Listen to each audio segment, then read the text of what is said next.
राम राज्य साकार होठे।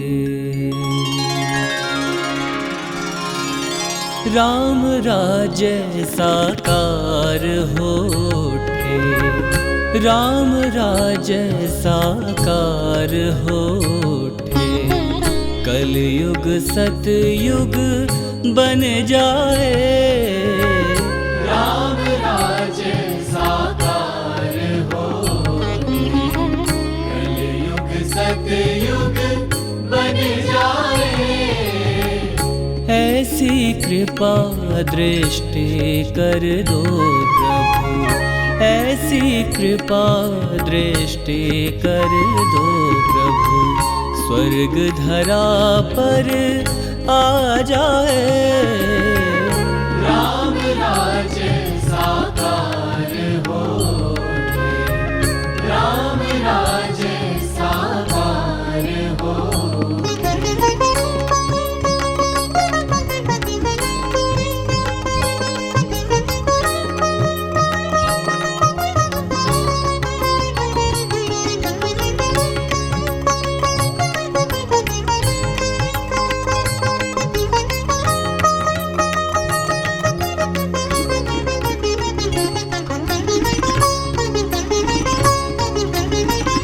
जनमानस में ज्ञान सूर्य का फैले ऐसा उजियारा। जनमानस में ज्ञान सूर्य का फैले ऐसा उजियारा। विकसित हो विश्वास सरों में। श्रद्धा सुमनों की माला। विकसित हो विश्वास सरों में। श्रद्धा सुमनों की माला। दैहिक दैविक भवतापों से। दैहिक दैविक भवतापों से सब मानव मुक्ति पाए। राम राज्य साकार होठे। राम राज्य साकार होठे।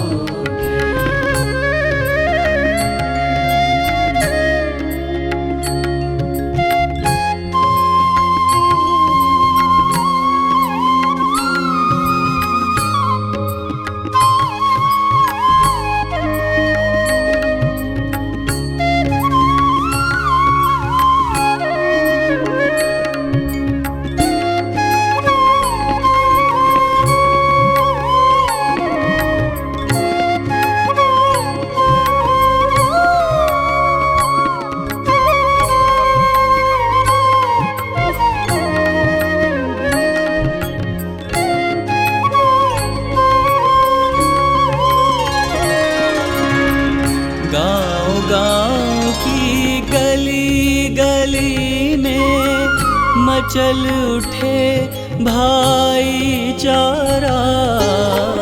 गाँव गाँव की गली गली में मचल उठे भाईचारा। नगर नगर की डगर डगर में गूंजे एकता का नारा। नगर नगर की डगर डगर में गूंजे एकता का नारा। उमड़ घुमड़ बादल शांति का। उमड़ घुमड़ बादल शांति का। नभ मंडल में छा जाए। राम राज्य साकार होठे। राम राज्य साकार होठे।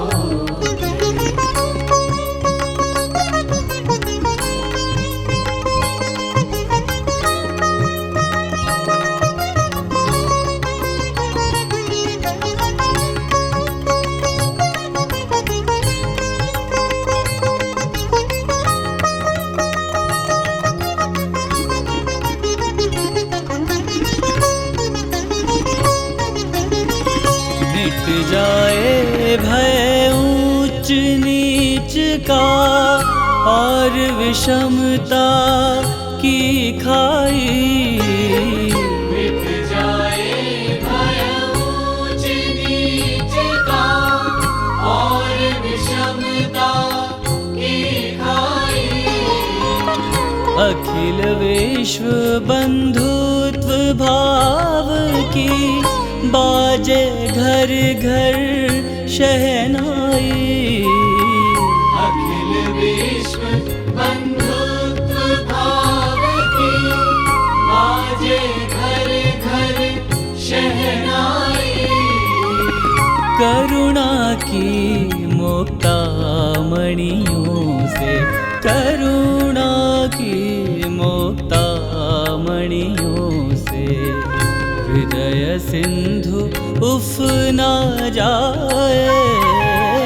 राम राज्य साकार होके, राम राज्य साकार होके।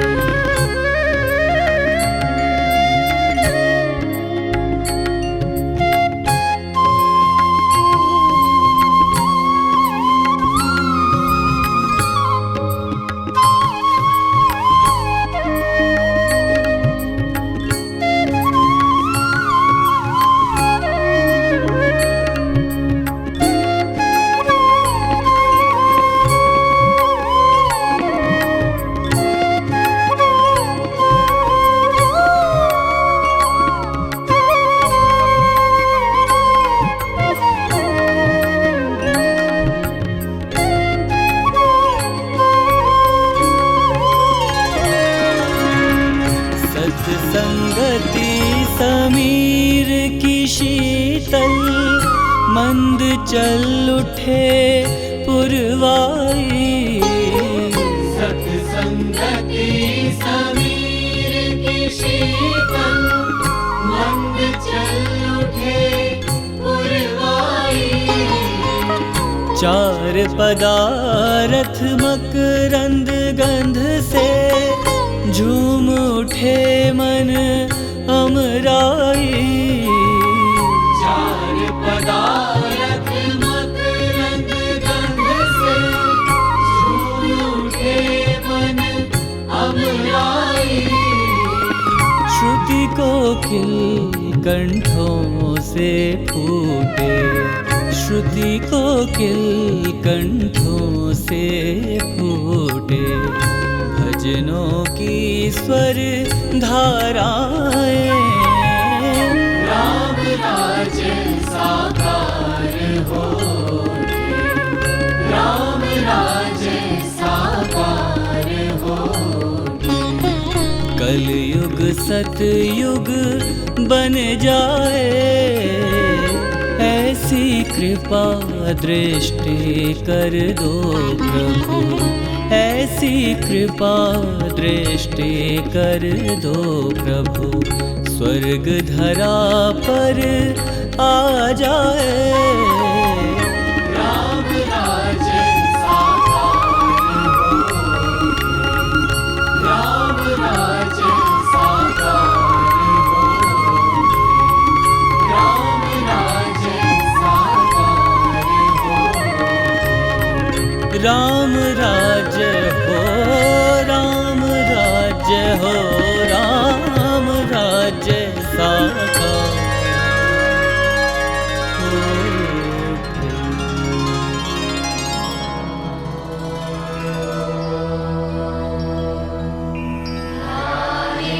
नित्यं हरेशं रजतगिरिनिभं चारुचन्द्रावतंसं रत्नाकल्पोज्ज्वलाभं परशुमृगवराभीतिहस्तं प्रसन्नं पद्मासीनं समन्तास्तुतमरगणं व्याघ्रकृत्तिं वसानं विश्वाद्यं विश्ववन्द्यं निखिलभयहरं पञ्चवक्त्रं त्रिनेत्रं हरिः ओम्। आनो भद्रः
महे वयं मूखानो जथा वेदसामसद्विधे रक्षिता वायुरदब्धः स्वस्तये स्वस्ति न इन्द्रो बृहश्रवाः स्वस्ति नः पूषा विश्ववेदाः स्वस्ति नस्तार्क्ष्यो अरिष्टनेमिः। बोलिए जगत जननी माँ जगदम्बा भवानी की जय। आदि शक्ति माँ अंबिका की जय। उमापति महादेव की जय। सियावर रामचंद्र महाराज जी की जय। श्री कृष्ण बलदेव की जय। सद्गुरु सर्व श्री आशुतोष महाराज जी की जय। साचे दरबार की जय। दिव्य ज्योति जागृति संस्थान द्वारा आयोजित 7 दिवसीय श्रीमद् देवी भागवत महापुराण ज्ञान यज्ञ के इस डिजिटल प्रसारण की 6वीं अस्थायिका में हम उपस्थित समस्त भक्त श्रद्धालुओं का, यजमानों का जो ऑनलाइन इस प्रसारण से जुड़ चुके हैं, उनका हार्दिक स्वागत करते हैं, हार्दिक अभिनंदन करते हैं।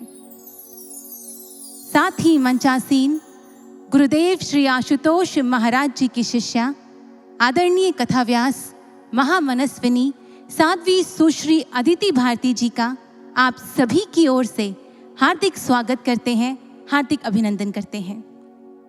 देवियों और सज्जनों, गत दिवस हमने भगवान शिव और माँ पार्वती के विवाह के उत्सव को बड़े ही धूमधाम से मनाया और आदरणीय कथाव्यास जी के मुखारविंद उसके आध्यात्मिक मर्म को भी जाना। कहते हैं एक बार कैलाश पर सभी देवतागण, ऋषि महर्षि महादेव के दर्शनार्थ एकत्रित हुए। सभी महादेव के श्री चरणों में नमन वंदन अर्पित कर रहे थे। दूर खड़ी मां पार्वती इस दृश्य को देखकर प्रफुल्लित हो रही थीं। तभी उन्होंने देखा कि महादेव एकाएक अपने आसन से उठे और गुरु सत्ता के समक्ष नतमस्तक हो गए।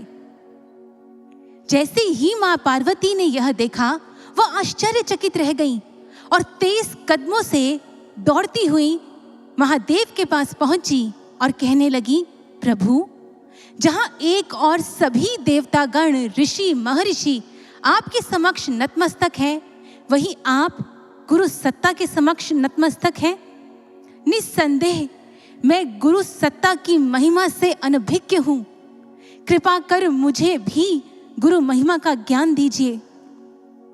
स्कंद पुराण में आता है, मां पार्वती के इस तरह आग्रह करने पर भगवान शिव ने उन्हें गुरु की महिमा के विषय में बताया।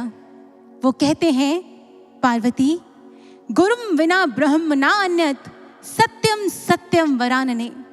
गुरु के सिवाय कोई और ब्रह्म नहीं है, यही सत्य है, यही सत्य है। सज्जनों, गुरु वो परम सत्ता है जो ना केवल हमारे जीवन से अज्ञानता के अंधकार को दूर करते हैं, बल्कि जो जीवन की हर विषम परिस्थिति में, हर चुनौती में हमारा संबल बन, हमारा मार्गदर्शन करे, वो गुरु हैं। जो साया बन हर पल हमारे अंग संग रहे, वो गुरु हैं। जो मल्लाह बन हमारी जीवन रूपी नैया को भवसागर से पार लगा दे, वो गुरु हैं। अफसोस होता है यह देखकर कि आज भी ऐसे लोग हैं जो ये कहते हैं कि हमें गुरु की कोई आवश्यकता नहीं। वो गुरु की महानता, दिव्यता, जीवन में महत्ता उससे अनभिज्ञ है।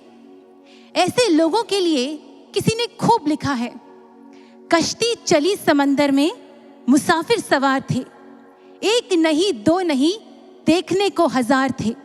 न था वहां मल्लाह, न किसी को उसकी याद थी। अपने हाथों में लिए सब चप्पू तैयार थे।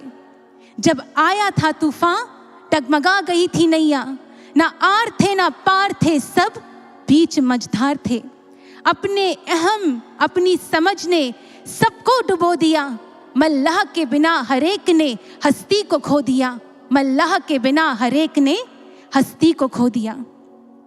सज्जनों, अपनी बुद्धि के, अपनी समझ के बल पर, बिना गुरु रूपी मल्लाह के हम इस जीवन से पार उतरना चाहते हैं, लेकिन ये बुद्धि, this intellect is nothing more than a sharp blade in our hands with which we are busy cutting ourselves, harming ourselves and our society. इस बुद्धि के बूते पर हमने खूब तरक्की कर ली, बहुत सी टेक्नोलॉजीज को सीख लिया, लेकिन जीवन जीने की कला भूल गए। सेक्युलरिज्म की बातें करते हैं हम, लेकिन वास्तविक धर्म के अभाव में, वास्तविक धर्म का ज्ञान ना होने के कारण हमने पूरे समाज को धर्म के नाम पर संप्रदायों में बांट कर रख दिया है, और इन्हीं संकुचित दायरों में रहकर हम धर्म को समझना चाहते हैं, जो कि बिल्कुल असंभव है। गत दिवस आदरणीय कथा व्यास जी ने इसी बात पर प्रकाश डालते हुए कहा कि धर्म अनंत सागर की तरह है। जिस प्रकार एक छोटे से पात्र में आप संपूर्ण सागर को नहीं भर सकते, ठीक उसी प्रकार बुद्धि के स्तर पर जी रहे हम लोग, सांप्रदायिक संकुचित दायरों में बंधे हम लोग वास्तविक धर्म को नहीं समझ सकते। सच तो ये है सज्जनों कि हम सांप्रदायिकता को भी नहीं समझ सके हैं। जब गुरुदेव श्री आशुतोष महाराज जी ने अपने प्रवचनों में सांप्रदायिकता की वास्तविक अर्थ को बताया था, तो समाज की आंखें खोल दी थी। गुरुदेव श्री आशुतोष महाराज जी ने बताया कि सांप्रदायिकता का वास्तविक अर्थ होता है समता प्रदान करने वाला, समानता प्रदान करने वाला। हमारे महापुरुषों ने संप्रदायों को बनाया इसीलिए नहीं कि समाज बट जाए, समाज के टुकड़े हो जाएं, नहीं, उन्होंने संप्रदायों को बनाया ताकि समाज में समानता फैले। समाज को समता प्रदान करने के लिए उन्होंने संप्रदायों का निर्माण किया था, लेकिन सांप्रदायिकता के वास्तविक गूढ़ अर्थ को न समझते हुए हमने मत, वर्ण और जाति पर इस पूरे समाज को बांट कर रख दिया, इसके टुकड़े टुकड़े कर दिए, और आज यही समाज में कलह का कारण बन गए हैं। इतिहास गवाह है सज्जनों, केवल पूर्ण गुरु ही सांप्रदायिकता के इन दायरों को तोड़कर समाज को एकता सूत्र में बांध सकते हैं, क्योंकि एक पूर्ण गुरु ही वास्तविक धर्म को जन जन के भीतर प्रकट कर सकते हैं। स्वामी विवेकानंद अमेरिका स्थित अपने एक गुरु भाई स्वामी शिवानंद को पत्र में लिखते हैं कि श्री रामकृष्ण की शरणागति आए बिना कोई भी धर्मशास्त्र ग्रंथों को अर्थात वास्तविक धर्म को नहीं जान सकता। संत कबीरदास जी भी अपनी वाणी में कहते हैं, गुरु बिन ज्ञान न उपजय, गुरु बिन मिले न मोश, गुरु बिन लखे न सत्य को, गुरु बिन मिटे न दोष। ज्ञान, मोक्ष, सत्य, दोषों का मिटना कुछ भी गुरु के बिना संभव नहीं है सज्जनों, केवल गुरु ही इसे संभव कर सकते हैं। जगत गुरु भगवान श्री कृष्ण कुरुक्षेत्र की युद्ध भूमि के बीच में खड़े होकर उन्होंने अर्जुन को किसी नए दिव्य अस्त्र शस्त्र या किसी नई विद्या का ज्ञान नहीं दिया था, बल्कि ब्रह्म ज्ञान, तत्व ज्ञान द्वारा उसके भीतर वास्तविक धर्म को प्रकट किया था, क्योंकि वो जानते थे कि अर्जुन जब तक अपने मन के स्तर पर युद्ध नहीं जीतेगा तब तक बाहरी युद्ध नहीं जीत सकेगा, और इस मन के स्तर पर युद्ध को जीतने के लिए वास्तविक धर्म का उसके घट के भीतर प्रकट होना अनिवार्य है। ठीक इसी प्रकार सज्जनों, ब्रह्म ज्ञान प्रदाता पूर्ण सद्गुरु श्री आशुतोष महाराज जी जानते हैं कि आज के कंटेम्प्रेरी अर्जुन्स जो अपनी अपनी लाइफ फ्रंट पर युद्ध लड़ रहे हैं, आज के समाज की सबसे बड़ी आवश्यकता यदि कुछ है तो वो है सनातन ब्रह्म ज्ञान द्वारा वास्तविक धर्म को जन जन के घट के भीतर प्रकट करना, खासकर इस पैंडेमिक के बीच which has led to a severe psychodemic state। आज स्ट्रेस, डिप्रेशन, एंजाइटी, कलह कलेश ये कोविड से ज्यादा बड़ी महामारी है। लोग कोविड से कम त्रस्त हैं, इनसे ज्यादा त्रस्त हैं। इसीलिए आज आवश्यकता है कि समाज में पुनः उसी वास्तविक धर्म को स्थापित किया जाए। सनातन ब्रह्म ज्ञान द्वारा वही वास्तविक धर्म समाज में स्थापित हो, समाज की सुंदर संरचना हो सके। सज्जनों, इसी पावन उद्देश्य के साथ दिव्य ज्योति जागृति संस्थान समय समय पर ऐसे धार्मिक सभाओं का आयोजन करती रहती है। और ये जो श्रीमद् देवी भागवत महापुराण है, ये सिर्फ कमेंट्री नहीं है। श्रीमद् देवी भागवत महापुराण ज्ञान यज्ञ है। जैसा कि आदरणीय कथा व्यास जी ने बताया गत दिवसों में कि केवल माँ की महिमा का गुणगान करने हम यहाँ नहीं आए हैं, केवल माँ की महिमा को आपको सुनाने नहीं आए हैं। हमारा उद्देश्य है कि माँ के साथ आपका एकाकार हो जाए, माँ का साक्षात्कार आप अपने घट के भीतर कर लो। इसीलिए माँ की महिमा के साथ साथ आपको वो युक्ति, वो ब्रह्म ज्ञान भी प्रदान करने आए हैं। सज्जनों, वो ज्ञान प्राप्त कर हम सब अपनी महामाई से एकाकार कर सकें, अपने जीवन को सफल कर सकें। यही उद्देश्य है, यही आवाहन है आदरणीय कथा व्यास जी का, जिसे आपने गत दिवसों में सुना। अब आज के कथा प्रसंग के लिए हम साध्वी जी से आग्रह करें, लेकिन इससे पूर्व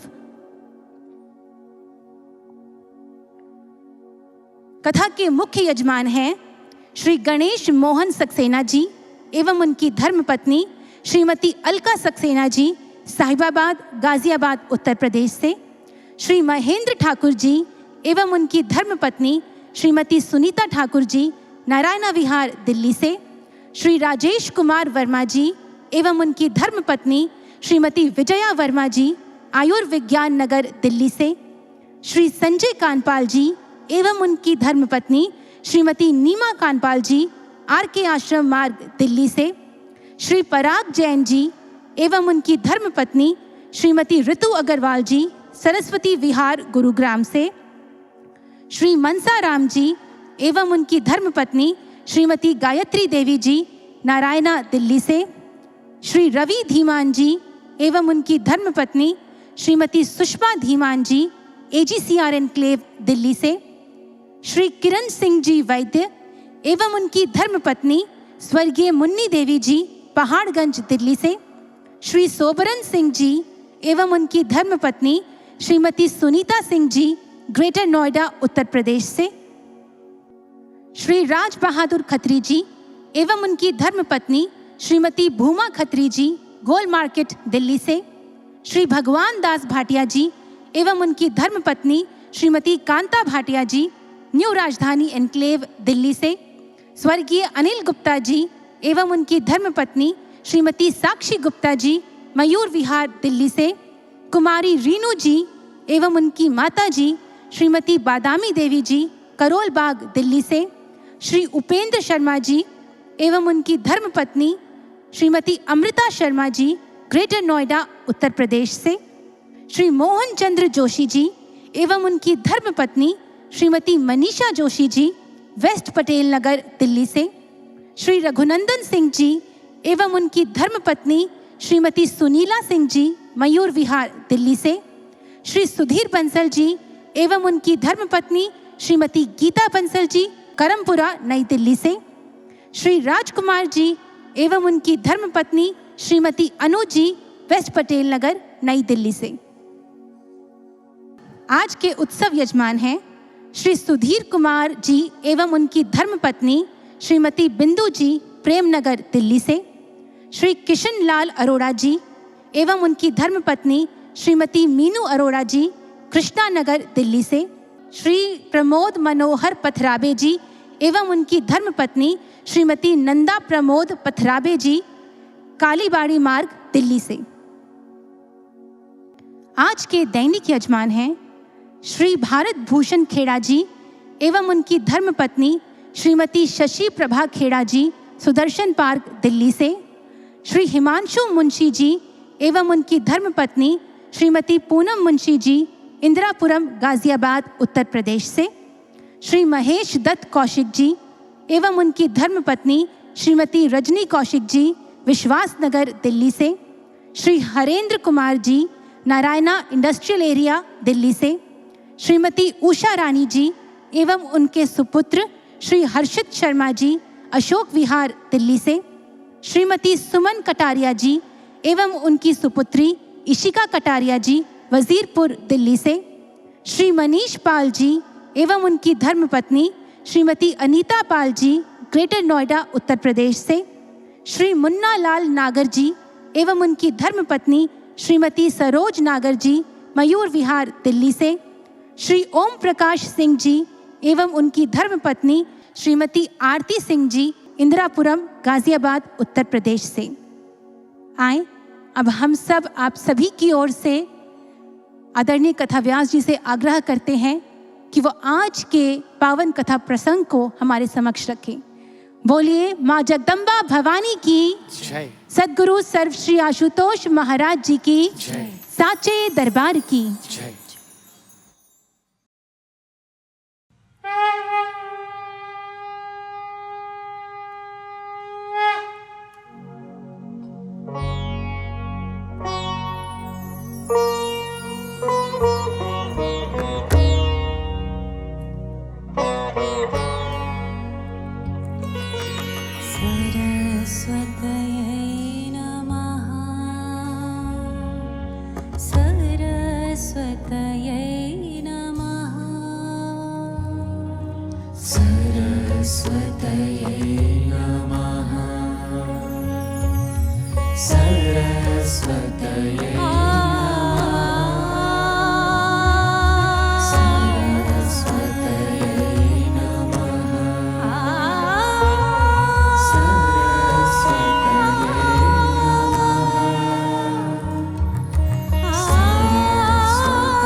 क्रीडन्ति देव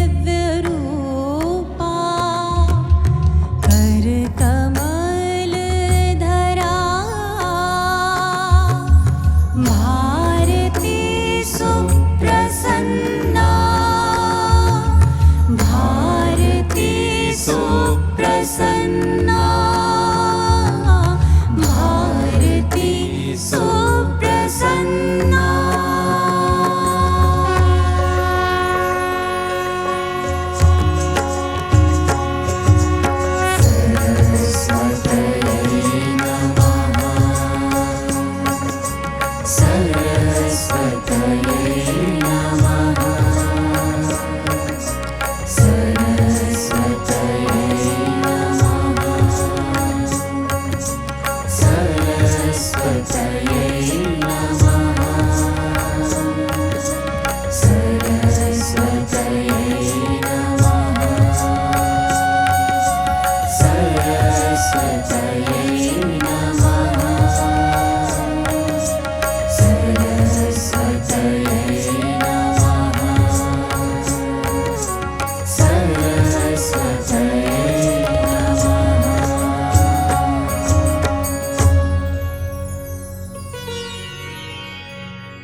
हे माँ सरस्वती,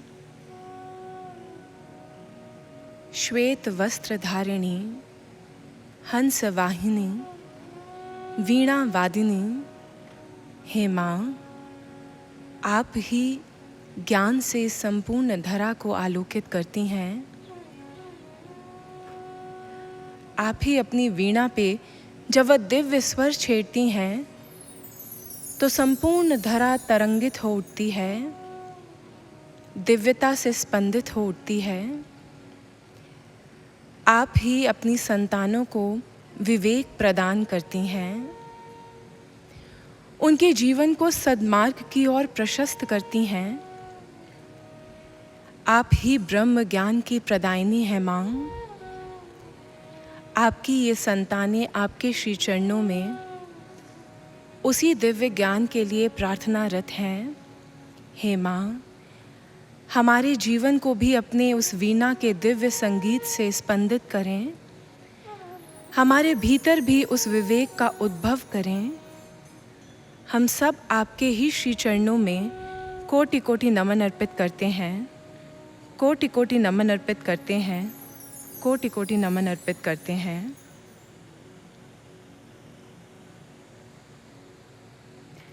अनेक जन्म संप्राप्त कर्मबंध विदाहिने आत्मज्ञान प्रदानेन तस्मै श्री गुरुवे नमः, तस्मै श्री गुरुवे नमः, तस्मै श्री गुरुवे नमः।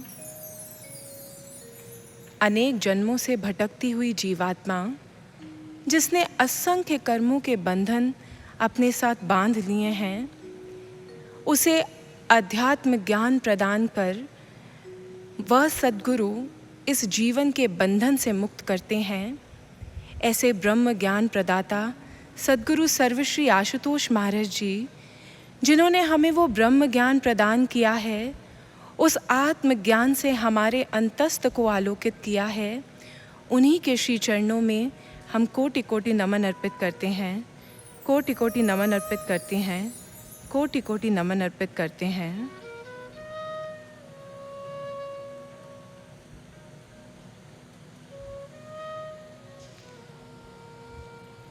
बोलिए आदिशक्ति जगत जननी माँ जगदम्बिका की जय, माता सरस्वती की जय, ब्रह्म ज्ञान प्रदाता दिव्य गुरु श्री आशुतोष महाराज जी की जय, साचे दरबार की जय। माँ के प्रिय भक्तों, श्रीमद् देवी भागवत महापुराण ज्ञान यज्ञ की इस षष्ठम अस्थायिका में एक बार पुनः आप सभी का हार्दिक अभिनंदन, हार्दिक स्वागत है। भक्तों, जब आकाश मंडल पर सूर्यदेव उदित होते हैं तो घनी रात्रि दिन में परिवर्तित हो जाती है। वही सूर्यदेव जब अपना रुख पलटते हैं तो शरद ऋतु ग्रीष्म ऋतु की ओर बढ़ जाती है और वह संपूर्ण जनजीवन जो रात्रि के अंधकार में सो रहा होता है, उस सूर्य के उदित होते ही वह अपने कार्य व्यवहारों में लग जाता है। एक सूर्य के उदय होने से संपूर्ण प्रकृति जो है वो अपना रूप परिवर्तित करती है। ठीक ऐसे ही भक्तों, जब मानव के अंतस्थ के भीतर वो ज्ञान रूपी सूर्य प्रदीप्त होता है, उदित होता है, तो उसकी भी प्रकृति पूर्ण रूप से परिवर्तित हो जाती है। अब तक अज्ञानता के अंधकार में जो विकार पनप रहे थे, उन विकारों का अंत होता है और मानव श्रेष्ठता की ओर बढ़ जाता है। उस ज्ञान के उदय होते ही एक मानव के भीतर श्रेष्ठ गुणों का उद्भव होना प्रारंभ हो जाता है। जिस गाथा को हम श्रवण कर रहे हैं भक्तों, वह हमारे जीवन में इसी परिवर्तन को साकार करने का उद्देश्य लेकर आई है। और गत दिवसों में हमने जो गाथाएं श्रवण की हैं, उनको श्रवण करते करते इस आरोहण यात्रा के हम उस पड़ाव पर पहुंच गए हैं आज, जहां पर अब हम उन गाथाओं को श्रवण करेंगे जो गाथाएं हमें हमारी दिव्य प्रकृति से परिचित करवाएंगी। उनके दिव्य रूप को, उनके दिव्य गुणों को किस प्रकार अर्जित करना है, वो हमारे भीतर कैसे अभिव्यक्त हो, हम उसे जानेंगे। वेदव्यास जी ने इस ग्रंथ को बहुत विलक्षण तरीके से कंपाइल किया है। उन्होंने एक साइको साइंटिफिक अप्रोच फॉलो की है। उन्होंने 8वें स्कंद तक अधिकतर ऐसी गाथाओं को संकलित किया है जो वध की लीलाएं हैं। किसी ना किसी असुर का वध है, उसमें हमने देखा। और 9वें स्कंद से जिसकी गाथाएं अब हम श्रवण करेंगे, 9वें स्कंद से उन्होंने ऐसी गाथाओं को दर्ज किया है जो मानव की शुद्ध प्रकृति, उनके दिव्य गुणों के संदर्भ में हमें बताती है। आज से हम इस 9वें स्कंद की जो गाथा श्रवण करने जा रहे हैं, ये गाथाएं, ये माँ के महिमा चरित्र, ये सुनाए थे मुनि श्रेष्ठ नारायण ने नारद मुनि जी को। नारद मुनि जी सृष्टि का भ्रमण करते हुए पहुंच गए एक दिन मुनि श्रेष्ठ नारायण के आश्रम में। और नारद मुनि जी कोई साधारण व्यक्ति नहीं थे, वह तो नारायण के भक्त थे, सदैव भक्ति में रत रहते थे। और आज जब वह मुनि श्रेष्ठ नारायण के श्री चरणों में पहुँचे, तो उन्होंने ऐसी ही भगवत जिज्ञासा उनके समक्ष रखी। भक्तों, चलिए हम बढ़ते हैं 9वें स्कंद की गाथाओं की ओर और जानते हैं कि उस 9वें स्कंद में कौन से प्रसंगों को सुनने का आग्रह कर रहे हैं नारद मुनि जी मुनि श्रेष्ठ नारायण से।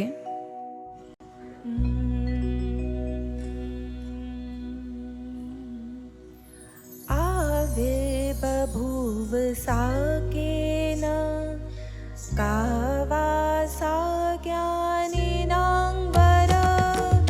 आवे बभूव साकेन कावासा ज्ञानिनां वर।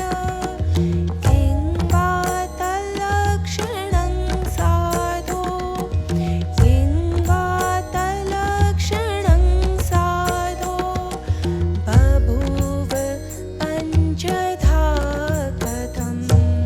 जय जय माँ, जय जय माँ, जय जय माँ, जय जय माँ, जय जय माँ,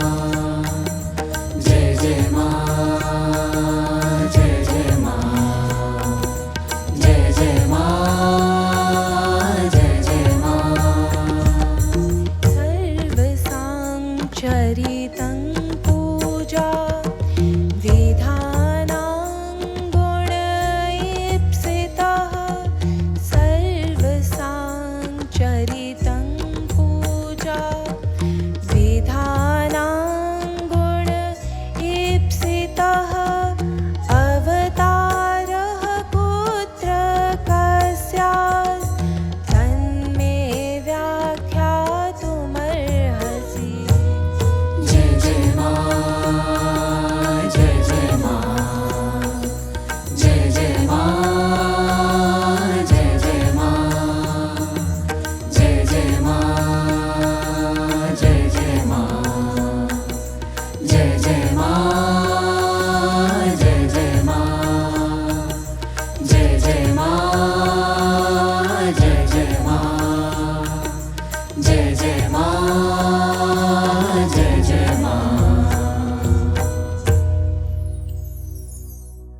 आज मुनि श्रेष्ठ नारायण के श्री चरणों में बैठे हैं नारद मुनि जी। और नारद मुनि जी मुनि श्रेष्ठ नारायण के समक्ष दोनों हाथ जोड़कर प्रार्थना करते हैं, हे महाभाग, हे मुनि श्रेष्ठ, मैंने सुना है आप पराअंबा की गाथा भक्तों को श्रवण करवाते हैं। वह पंच प्रकृति देवियों की गाथा आपने बहुत से जिज्ञासुओं को श्रवण करवाई है। आज मैं भी आपके मुखारविंद, आपकी कृपा से उन पंच प्रकृति देवियों की गाथा श्रवण करना चाहता हूँ। वो पंच प्रकृति देवियाँ कौन हैं? मुनि श्रेष्ठ नारायण, आप मुझे उनकी विस्तृत गाथा श्रवण करवाइए। आज मुनि श्रेष्ठ नारायण जैसे ही नारद मुनि जी के मुख से यह सुनते हैं तो कहते हैं, नारद, वो पराअंबा, उनकी गाथा तो अनंत है, उनके असंख्य रूप हैं। कहाँ, कौन सी जगह हम कह सकते हैं कि वो माता स्थित नहीं? वह तो इस संपूर्ण सृष्टि की माता है, कण कण में व्याप्त है और अपनी दिव्यता से उन्होंने संपूर्ण सृष्टि को आलोकित किया है। यूं तो मैं सक्षम नहीं हूं कि मैं उन अनंत रूपिणी माँ की गाथा तुम्हें श्रवण करवा पाऊं, परंतु आज अगर वह भगवती चाहती हैं कि मैं तुम्हारे समक्ष उनके रूपों का, उनकी दिव्यता का वर्णन करूं, तो मुझे उनकी ये आज्ञा शिरोधार्य है। आज मैं अवश्य ही अपने पूरे समर्पण के साथ माँ के चरणों में माँ की दिव्य गाथा तुम्हारे समक्ष रखूंगा। वो पंच प्रकृति देवियाँ कोई और नहीं है, वह गणेश जननी दुर्गा, श्री राधा, माँ सरस्वती, माँ लक्ष्मी और माँ सावित्री, जिन्हें हम गायत्री भी कहते हैं, वही है वो पंच प्रकृति देवियाँ। आज मुनि श्रेष्ठ नारायण के मुख से जब इन पंच प्रकृति देवियों के नाम सुने तो नारद मुनि जी कहने लगे, ये तो आपने मुझे बहुत सहजता से उन पंच प्रकृति देवियों के नाम बता दिए, लेकिन मुनि श्रेष्ठ नारायण, इनके आविर्भाव की विस्तृत गाथा भी तो बताइए। मुनि श्रेष्ठ नारायण कहने लगे, ये पंच प्रकृति देवियाँ वो 5 दिव्य भाव हैं जो इस संपूर्ण सृष्टि को आलोकित करते हैं। माँ ने आनंदित होकर इस सृष्टि को बनाया, एक एक तंत्र में अपनी दिव्यता को समाहित कर दिया। और जानते हो, माँ की जो सर्वश्रेष्ठ कृति है मानव, उसमें माँ ने समस्त दिव्यता को, समस्त प्रबुद्धता को और समस्त ज्ञान को प्रकाशित किया है। भक्तों, माँ ने तो हमें अपने प्रेम से बनाया है, खूब आनंदित होकर बनाया है और हमें अपनी सर्वश्रेष्ठ कृति कहा है। परंतु जब हम अपने जीवन को टटोलते हैं तो उसने तो हमें आनंदित होकर बनाया, परंतु हमारा मन तो कुंठित रहता है। उसने तो हमें प्रकाश रूप प्रदान किया अपना, हमें अंतर से प्रकाशित किया, लेकिन हमारा अंतस्थ तो अंधकारमय है, क्योंकि इस धरा पर आकर हम माता को ही भूल गए। जिन्होंने हमें सब कुछ दिया था, उन्हें छोड़कर हमने संसार में सब कुछ सहेजने के लिए दौड़ना प्रारंभ कर दिया। ये अवसर आया है जीवन में, जब उनकी ओर रुख मोड़ लेंगे तो अपनी दिव्यता को पुनः प्राप्त कर लेंगे। जीवन दुखों से मुक्त होगा और हम आनंदित हो उठेंगे। इसीलिए तो वेदव्यास जी ने इस गाथा में हमें बताया है कि किस प्रकार अपने विकारों का अंत करना है, और जब विकारों का अंत होगा तो वो दिव्यता अपने आप प्रकाशित होगी, तब हम बढ़ेंगे उन दिव्य गुणों को प्राप्त करने के लिए। आज मुनि श्रेष्ठ नारायण अब पंच प्रकृति देवियों की गाथा सुना रहे हैं नारद मुनि जी को, और मुनि श्रेष्ठ नारायण कहते हैं, विस्तार से जानना चाहते हो नारद, तो चलो आज मैं तुम्हें माँ सरस्वती की गाथा श्रवण करवाता हूँ। वह माँ सरस्वती, जिन्हें हम विद्या की प्रदायिनी कहते हैं, वीणा पुस्तक धारिणी, हंस वाहिनी, ये सब उनके विभिन्न नाम हैं। वही समस्त ज्ञान से इस धरा को आलोकित करती हैं। भक्तों, माँ सरस्वती, उनका पूजन हम सब भी करते हैं। वह कौन से ज्ञान की प्रदायिनी है? नारद मुनि, जिन्हें स्वयं समस्त ग्रंथों शास्त्रों का ज्ञान था, जो सदैव नारायण की भक्ति में रत रहते थे, उनके मन में भी ये जिज्ञासा उठी कि माँ सरस्वती कौन से ज्ञान की प्रदायिनी है, और हमारे लिए भी जानना ये अत्यंत अनिवार्य है कि माता सरस्वती कौन सा ज्ञान प्रदान करती हैं। यूँ तो इस संसार का समस्त ज्ञान जो है वो माँ सरस्वती ही प्रदान करती हैं, लेकिन हमारे शास्त्रों में 2 प्रकार की विद्या की बात की गई है। एक है अपरा विद्या और दूसरी है परा विद्या। वो अपरा विद्या कौन सी है? इस संसार का जो समस्त ज्ञान है, इस संसार के कार्य व्यवहारों का ज्ञान, इस संसार में जो हम विद्या अर्जित करते हैं स्कूल, कॉलेज, ऑफिस, इंस्टीट्यूशंस में जाकर, वो सारा ज्ञान जो है वो अपरा विद्या है। और इसके अतिरिक्त एक दूसरी विद्या है, वह है परा विद्या। इस संसार से परे, जो इस संसार के पीछे छुपा रहस्य है, जो तत्व है जो इस संपूर्ण संसार को चलायमान बनाता है, जीवंत करता है, उस तत्व का जो ज्ञान है, उस ब्रह्म का जो ज्ञान है, उसे कहा गया परा विद्या। और वो परा विद्या, इन अपरा और परा विद्या को हमारे उपनिषदों में अपरा विद्या को अविद्या कहा गया और परा विद्या को ही विद्या कहा गया। बड़ी विचित्र बात है कि हमारे ऋषि मनीषियों ने जो इस संसार का समूचा ज्ञान था उसे अविद्या क्यों कहा? क्योंकि वो विद्या की परिभाषा देते हैं। वह कहते हैं सा विद्या या विमुक्तै, विद्या वह है जो मुक्त करे। विद्या ददाति विनयम, विद्या वह है जो एक मनुष्य के भीतर विनम्रता को प्रकट करे। अब ज़रा हम इस संसार का ज्ञान जिसके पीछे हम दौड़ते हैं, बचपन से लेकर संघर्ष करते हैं, उस ज्ञान को अर्जित करने की बहुत मेहनत, बहुत से कॉम्पिटिटिव एग्जामिनेशंस देते हैं और बहुत सी डिग्रीज़ को प्राप्त करते हैं। उस ज्ञान की ओर ज़रा सा भी अगर हम देखें तो वो ज्ञान हमारे जीवन में हमें डिग्रीज़ प्रदान करता है, हमारे इंटेलेक्ट को बढ़ाता है, लेकिन साथ में एक और चीज़ भी करता है। विनम्रता देने की बजाय हमारे भीतर उस अहंकार को पोषित करता है। एक इंसान जितनी डिग्रीज़ उसके पास होती है, उसको उन डिग्रीज़ का अभिमान भी होता है। वह किसी की बात नहीं सुनता, आसानी से किसी की बात नहीं मानता, क्योंकि उसे लगता है मैंने तो बहुत ज्ञान अर्जित किया है। यूँ इसीलिए हमारे महर्षियों ने इस सांसारिक ज्ञान को अविद्या कहा, क्योंकि यह अहंकार जब एक इंसान के भीतर पैदा होता है तो वो उसे मुक्त नहीं करता, वो उसे बांधता है। अहंकार के साथ उसके भीतर समस्त विकार पनपने रखते हैं और वह विकार ही मानव की प्रकृति को कलुषित करते हैं।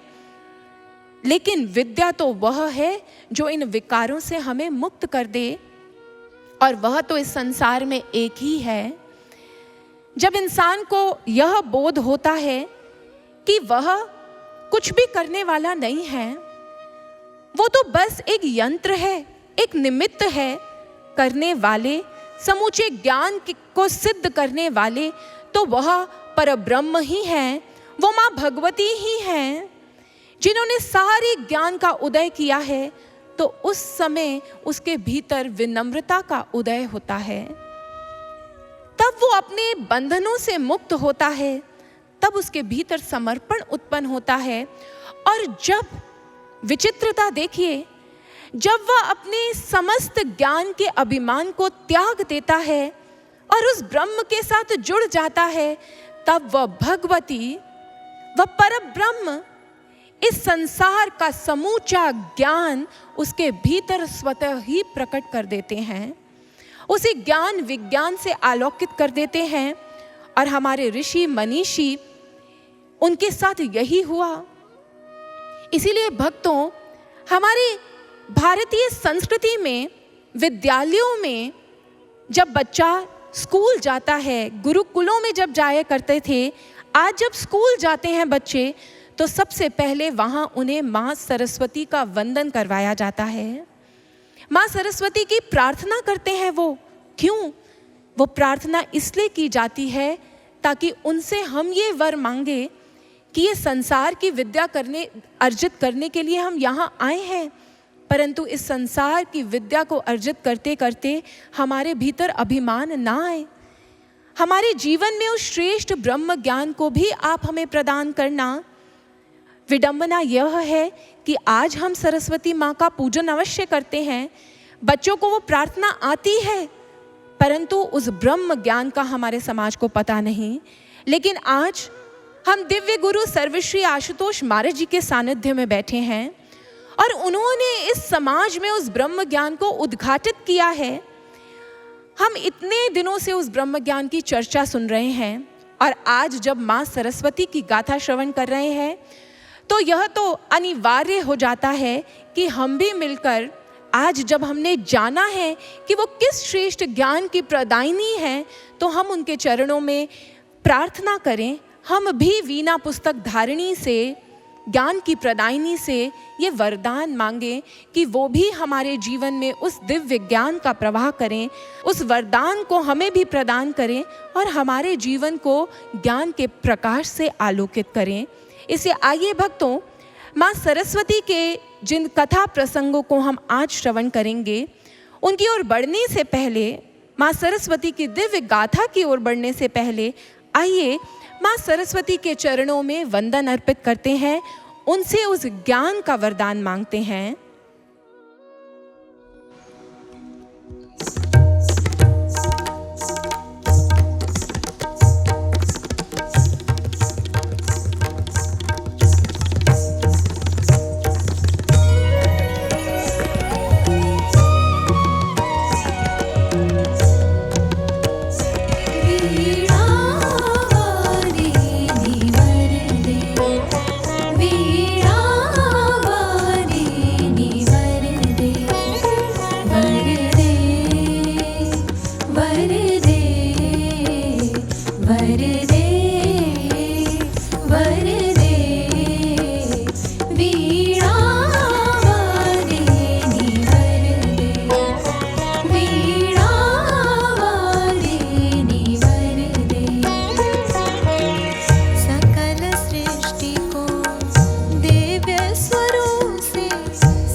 माँ ही अपने दिव्य ज्ञान से जब एक मनुष्य के जीवन को आलोकित करती हैं, तो फिर उस मानव का जीवन दिव्य स्वरों से स्पंदित हो उठता है। तब उसकी प्रकृति शुद्धता को प्राप्त करने के लिए आगे बढ़ जाती है। भक्तों, वह माता सरस्वती ही है जो ज्ञान प्रदायिनी है। और आज जिस गाथा को अभी हम श्रवण करेंगे, वो माँ के उस सद्गुरु स्वरूप को हमारे समक्ष रखती है।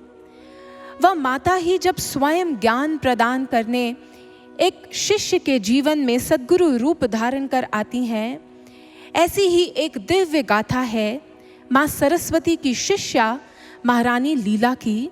हमारे आर्ष ग्रंथों में ये गाथा दर्ज है और ये गाथा हमारे समक्ष गुरु और शिष्य के उस दिव्य संबंध को रखेगी। एक गुरु का शिष्य के जीवन के प्रति समर्पण जो है उसे प्रकट करेगी। किस प्रकार एक सद्गुरु एक शिष्य के जीवन पर कार्य करते हैं, ये सब भेद आज हम इस गाथा के माध्यम से जानेंगे। माँ सरस्वती की एक शिष्या हुई महारानी लीला। महारानी लीला राजा पद्म की धर्मपत्नी थी और उन दोनों का साम्राज्य जो था वो बहुत समृद्ध था। वह दोनों एक दूसरे से अत्यंत प्रेम करते थे और महारानी लीला अपने स्वामी से इतना प्रेम करती थी कि कभी कभी उसके मन में ये ख्याल आता कि यदि मेरे स्वामी मुझसे दूर हो गए, वह तो एक राजा है, यदि कभी वो क्षण आ गया कि जब मेरा इनसे विछोह हुआ, अगर मेरे स्वामी की मृत्यु हो गई तो फिर मेरा क्या होगा। ये विचार जब भी उसे आता तो दिनों दिनों तक उसे व्यथित रखता और मानो ये उसके अंतर मन की एक दुविधा सी बन गई। उसने कुछ प्रबुद्ध जनों से इस बात को जब साझा किया तो कुछ संतों ने उसे कहा कि तुम्हें माँ सरस्वती की उपासना करनी चाहिए। लीलावती माँ सरस्वती की उपासना, उनकी पूजा करने में रत हो गई। जब कभी भी उसका मन विकल होता तो वह माँ सरस्वती की मूर्ति के समक्ष बैठकर उनका पूजन करने लगती। माँ सरस्वती ने जब उसके ऐसे निश्चल भाव देखे तो वह उसके जीवन में सद्गुरु रूप धारण कर प्रकट हो गई। माँ ने लीलावती को वह ब्रह्म ज्ञान दिया, ब्रह्म विद्या प्रदान की और उसे समझाया, लीला, आज मैंने तुम्हारे जीवन का सर्वश्रेष्ठ ज्ञान, इस सृष्टि की सर्वश्रेष्ठ निधि प्रदान कर दी है। इस ज्ञान को प्राप्त कर इस ज्ञान के मार्ग पर चलो, जो आज्ञाएं मैं तुम्हें दूंगी उस पर चलो, तुम्हारा जीवन सुख से ही बीतेगा, कोई दुविधा नहीं होगी। व्यर्थ की चिंता छोड़ दो, अपने जीवन के परम लक्ष्य की ओर बढ़ो लीला। आज लीला ने जब माँ सरस्वती के मुख से यह बात सुनी, उनसे उस दिव्य ज्ञान को प्राप्त किया, तो दोनों हाथ जोड़ लिए और माँ को वचन दिया कि आप जैसा समझा रही हैं मैं वैसा ही करूँगी, नित निरंतर इस ज्ञान का अनुपालन करूँगी। माँ, मेरी समस्त दुखों और चिंताओं का हरण आप स्वयं कर लीजिएगा। आज माँ ने यह सुना, उसे आशीर्वाद दिया और वहाँ से चली गई। इधर लीलावती का जीवन सुख से व्यतीत हो रहा है और वो अपने पूरे नियम से दिन प्रतिदिन जैसे माँ ने समझाया था वैसे ध्यान साधना कर रही है, अपने दैनिक कार्यों का भी निर्वाह कर रही है और अपने स्वामी के साथ आनंद से उसका जीवन व्यतीत हो रहा है। तभी एक दिन जब वो अपने स्वामी के साथ राजा पद्म के साथ राज्यसभा में बैठी थी, सभी मंत्री वहाँ पर बैठे थे, तो एकाएक दौड़ता हुआ वहाँ एक दूत आया। उस दूत ने आकर राजा को सूचना दी, राजन, हमारे राज्य पर पड़ोसी देश के राजा ने आक्रमण कर दिया है। उसकी सेनाएं शीघ्र अतिशीघ्र हमारे राज्य की सीमा तक पहुंचने वाली है। आप शीघ्र अतिशीघ्र आप समस्त सेना को सज्ज कीजिए, हमें युद्ध करना होगा, हमें अपनी नगरी की रक्षा करनी होगी। राजा पद्म ने जैसे ही ये सुना, अपने सेनापति को बुलाया और समस्त मंत्रियों को आदेश दिया कि जाओ, सेना को शीघ्र अतिशीघ्र सज्ज कर लो, बस अब तत्क्षण हमें अपने राज्य की रक्षा के लिए, युद्ध के लिए चलना होगा। कुछ ही समय में सारी तैयारी जब पूर्ण हुई तो आज राजा पद्म भी युद्ध भूमि की ओर बढ़ गए। युद्ध भूमि में आज राजा पद्म जब विरोधी सेना के साथ उनका सामना होता है तो वह अपने पूरे शौर्य से उस युद्ध में डटे हुए हैं। युद्ध चलता चला जा रहा है और उस युद्ध में अपने देश की रक्षा करते हुए उन्हें बहुत से आघात लग जाते हैं। एक दिन वो उस युद्ध भूमि में ही गिर जाते हैं। जैसे ही राजा पद्म उस युद्ध भूमि में गिरे तो अब सभी मंत्रियों ने, सैनिकों ने एकत्रित हो तत्क्षण उन्हें वहां से लेकर जाके चिकित्सा गृह में पहुंचाया। चिकित्सा शिविर में जो वैद्य हैं उन्होंने उनका निरीक्षण परीक्षण किया, उनके घावों पर मलम लगा रहे हैं, उनका निरीक्षण परीक्षण कर रहे हैं, परंतु आज उनके भीतर प्राणों का कोई पता नहीं चल रहा। उनकी श्वास क्रिया रुक गई है और बहुत प्रयास करने के बाद जब वैद्य उनके भीतर जीवन का कोई भी स्पंदन नहीं ढूंढ पाए तो आज उन्होंने मंत्रियों को आकर कहा कि राजा पद्म अब इस दुनिया में नहीं रहे, उनका अंत हो गया है, उनकी मृत्यु हो गई है। आज मंत्री वो चिंतित हैं। एक तरफ युद्ध छिड़ा है और दूसरी तरफ अब राजा की मृत्यु हो गई है। वह बिना इस सूचना को किसी और को बताए वो तत्क्षण राजा पद्म की देह को राजमहल ले जाते हैं। राजमहल पहुंचते ही महारानी लीला को जब ये सूचना दी जाती है कि उसके स्वामी राजा पद्म अब इस दुनिया में नहीं रहे तो आज महारानी लीला उसके पैरों के तले से ज़मीन खिंच जाती है और वो व्यथित हो, दुखी हो, अपने ही कक्ष में मूर्छित होकर गिर जाती है। आज उस पर वह कहर टूट गया है, उसके जीवन में वह दुख की घड़ी आ गई है जिसकी कल्पना करके भी उसके दिनों दिनों जो थे वो दुख में डूबे रहते थे। आज जैसे ही उसकी मूर्छा टूटती है, द्रुत गति से दौड़ती हुई जाती है और राजा पद्म को की देह के पास जाकर उन्हें हिला रही है, उन्हें पुकार रही है, उठिए स्वामी उठिए, देखिए मैं आपके समक्ष हूँ, मैं लीलावती आपकी पत्नी, नेत्र खोलिए स्वामी, मैं जानती हूँ आप अपने जीवन का यूं त्याग नहीं कर सकते, देखिए हमारे राज्य को आपकी आवश्यकता है, स्वामी उठिए ना, उठिए स्वामी उठिए। लेकिन आज राजा पद्म वह तो मृत है, वो किस प्रकार कुछ बोले। इधर लीलावती वो रोती चली जा रही है, प्रलाप कर रही है और अब एकाएक उसे स्मरण आता है, मुझे तो माँ ने कहा था मेरे जीवन में कोई दुख नहीं आएगा। माँ को उलाहना देने लगती है, माँ तुमने तो कहा था मेरे जीवन में कोई दुख नहीं आएगा, फिर आज मेरे स्वामी की यूं मृत्यु, यही तो मेरे जीवन की सबसे बड़ी चिंता थी। आज मेरे जीवन में ये विपत्ति काल कैसे आ गया माँ, तुम कहाँ हो, तुमने भी आज मुझे अकेला छोड़ दिया। आज बारंबार माँ को पुकार रही है, कभी उन्हें उलाहना देती है, कभी अपने स्वामी को हिलाने का प्रयास करती है, उन्हें जगाने का प्रयास करती है। और जब लीलावती रोती चली जा रही है और माँ को बार बार उलाहने दे रही है, तब माता उसके समक्ष उस कक्ष में प्रकट हो जाती हैं। सभी मंत्री वहां स्थित हैं, परंतु उन मंत्रियों को माँ का वो स्वरूप नहीं दिख रहा। लेकिन लीलावती जैसे ही अपने समक्ष माँ को देखती हैं, आज माँ के चरणों में गिरकर फूट फूट कर रोने लगती है। माँ को कह रही है, माँ तुमने तो कहा था मेरे जीवन में ये विपत्ति काल नहीं आएगा, फिर किस प्रकार से मेरे जीवन में ये दुर्घटना घट गई है। तुमने तो मुझे वो ज्ञान दिया था, उस ज्ञान से तो सभी दुखों से मेरी रक्षा होनी थी ना। तुमने जो जो कहा मैंने वो सब किया, फिर आज मेरे जीवन में ये विपत्ति काल क्यों। तुम मेरे स्वामी को उठा सकती हो माँ, तुम ही उन्हें पुनर्जीवित कर सकती हो, तुम क्यों कुछ नहीं कर रही। आज माँ वहां पर खड़ी हैं, लेकिन ना उनके मुख से कोई सांत्वना भरा स्वर फूट रहा है और ना ही वो लीला के मस्तक पर प्रेम भरा हाथ रख रही हैं। अपितु जब वो उसे बार बार रोते हुए देखती हैं तो अब वह कड़क शब्दों में कहती हैं, लीला तो व्यर्थ प्रलाप क्यों कर रही है।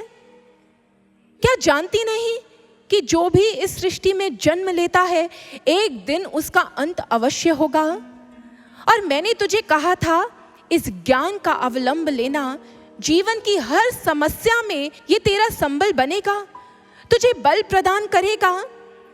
ऐसा तो नहीं कहा था कि जीवन में दुविधाएं नहीं आएगी।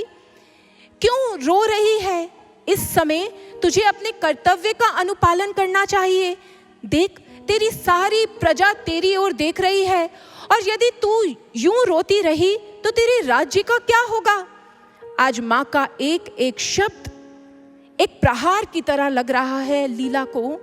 और लीला जब उसकी मूर्छा टूटती है, माँ का एक एक शब्द कटु है, लेकिन वो उसकी मूर्छा को तोड़ रहा है।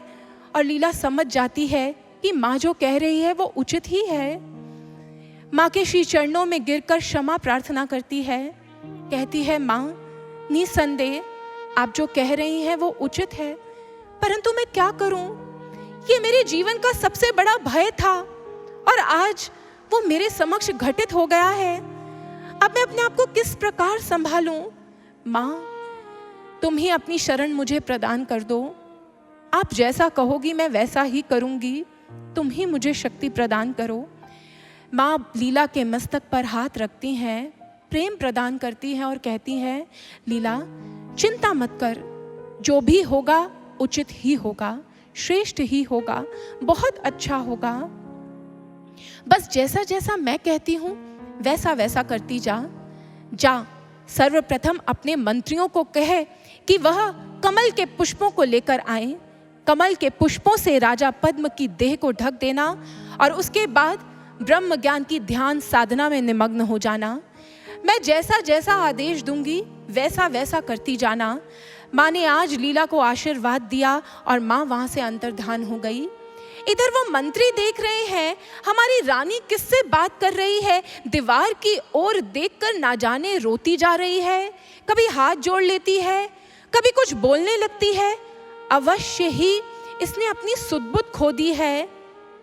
मंत्री महारानी को समझाने लगते हैं, परंतु उसने अपनी सुध-बुध नहीं खोई। वो तो अपनी सद्गुरु रूपिणी माँ के साथ स्थित है, उनकी आज्ञा का अनुपालन करने के लिए सच है।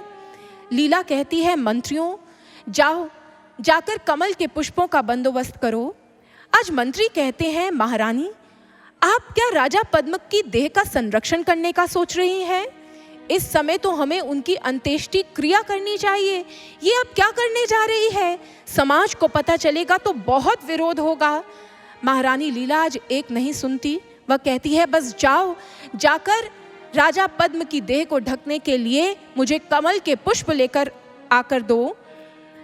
अपनी महारानी की आज्ञा को प्राप्त कर वो मंत्री जाते हैं। कमल के पुष्प आ जाते हैं महल में और महारानी लीला आज्ञा के अनुसार कमल के पुष्पों से ढक देती है राजा पद्म की देह को। अब इस कार्य को पूर्ण करने के बाद महारानी लीला माँ की आज्ञा के अनुसार ध्यान की अवस्था में बैठ जाती है। ध्यान की अवस्था में निमग्न हुई और नेत्र मूंद कर आज अपने अंतर्घट में माँ के प्रकाश स्वरूप के दर्शन कर रही है। जैसे ही माँ के प्रकाश स्वरूप के दर्शन उसने अपने अंतर्घट में किए तो आज नेत्रों से अश्रुधारा प्रवाहित होने लगती है और माँ को पुकार रही है मन ही मन। कहती है, हे माँ, यूं तो तुम्हारे इस दिव्य प्रकाश के दर्शन मुझे सदा ही होते हैं। इस अंतर्घट को तुम सदैव प्रकाशित रखती हो माँ, परंतु तुम्हारा साक्षात सानिध्य मुझे उसकी आवश्यकता है। तुम्हारी वो गोद, उसी में सर रखकर तो मैंने अपने सारे दुखों से मुक्ति प्राप्त की है। तुम्हारा वो प्रेम भरा हस्त जब वो मेरे मस्तक पर तुम रखती हो तब मुझे ऐसा लगता है मेरे जीवन में कोई दुख नहीं, मुझे किसी वस्तु की मांग नहीं, कुछ नहीं चाहिए।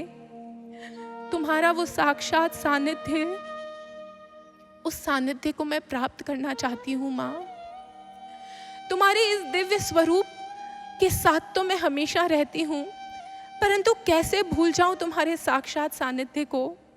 उस साक्षात सानिध्य ने ही सदैव हर विपत्ति में मुझे प्रोत्साहित किया है। तुम्हारी उस मुस्कान ने ही मुझे आगे बढ़ने की गति दी है माँ। आज तुम मुझे अपना वो दिव्य सानिध्य प्रदान कर दो।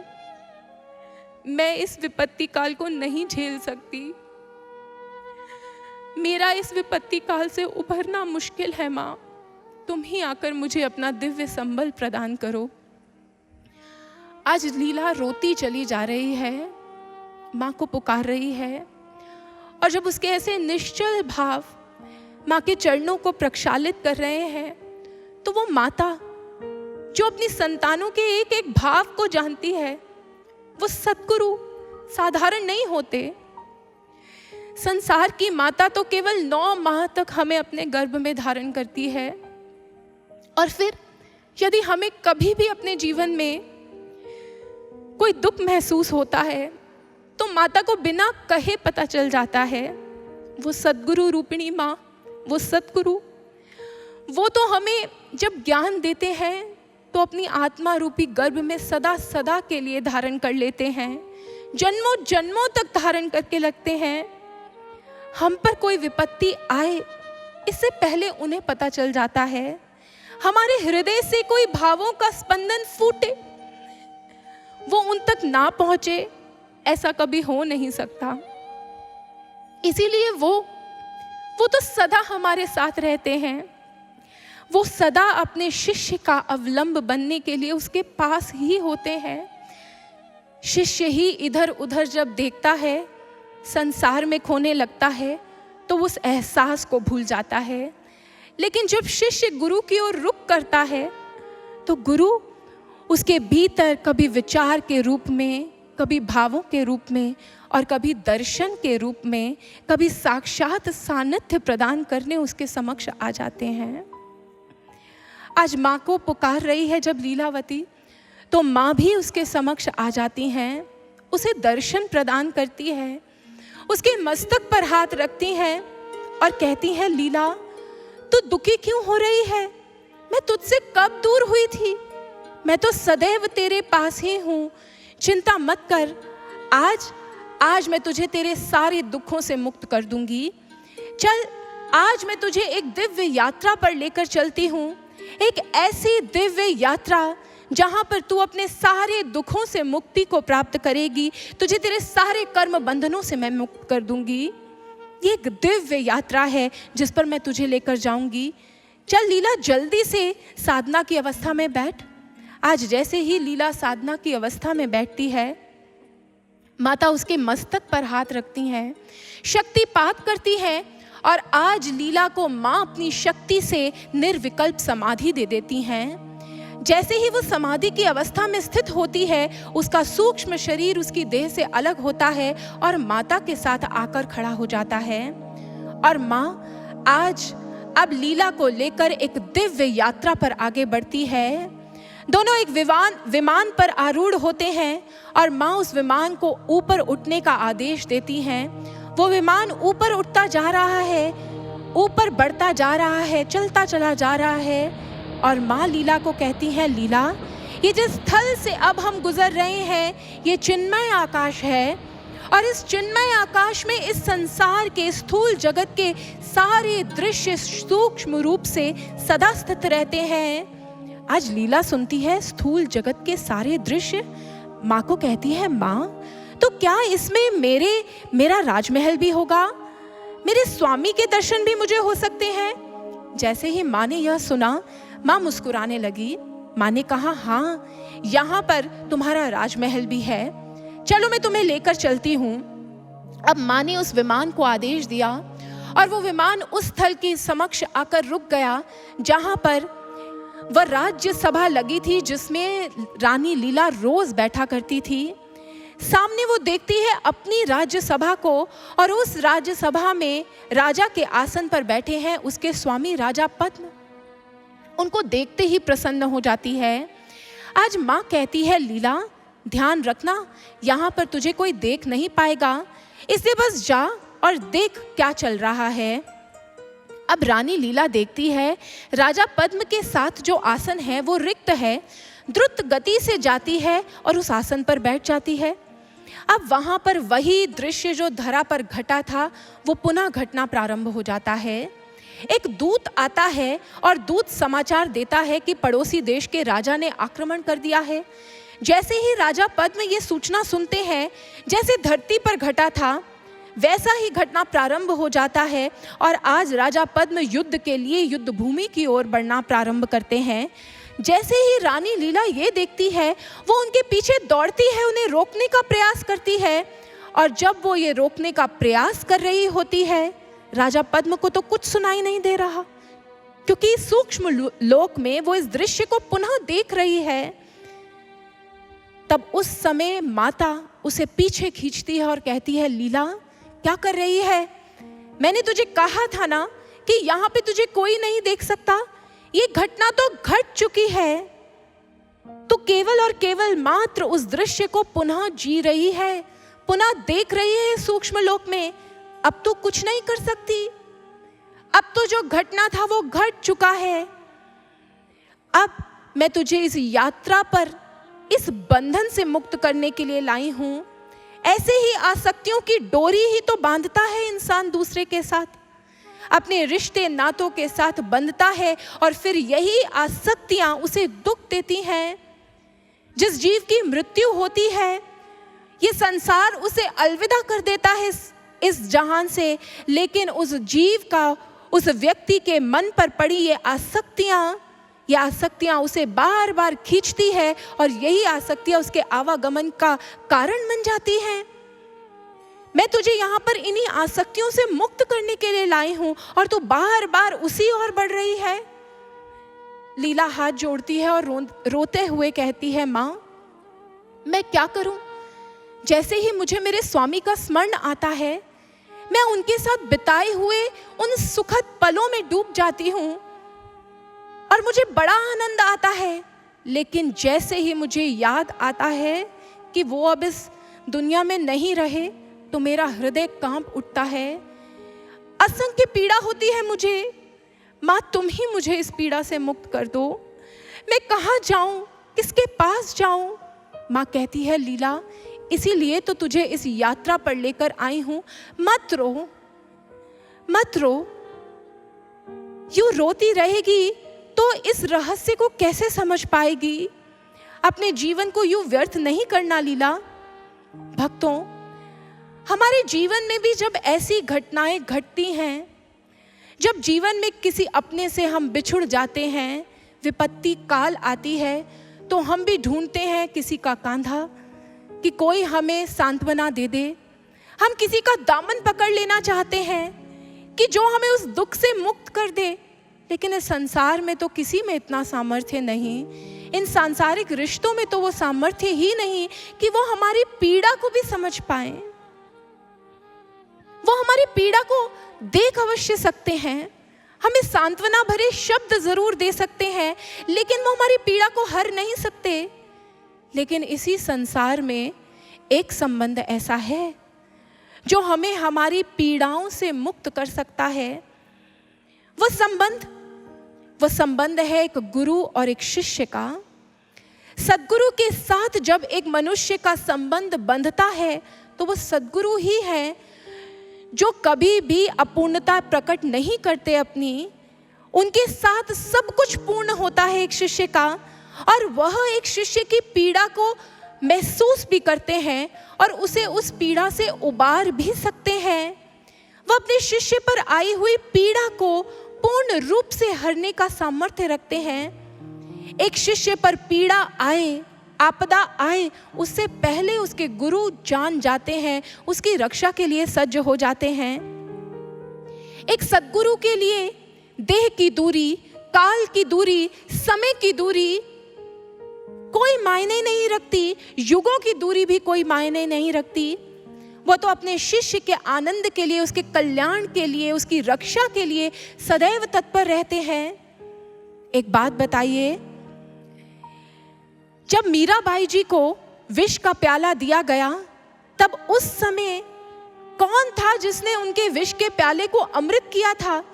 उनके अपने घर वालों ने उन्हें वो विष का प्याला दिया था, और उसे अमृत करने वाले कौन थे?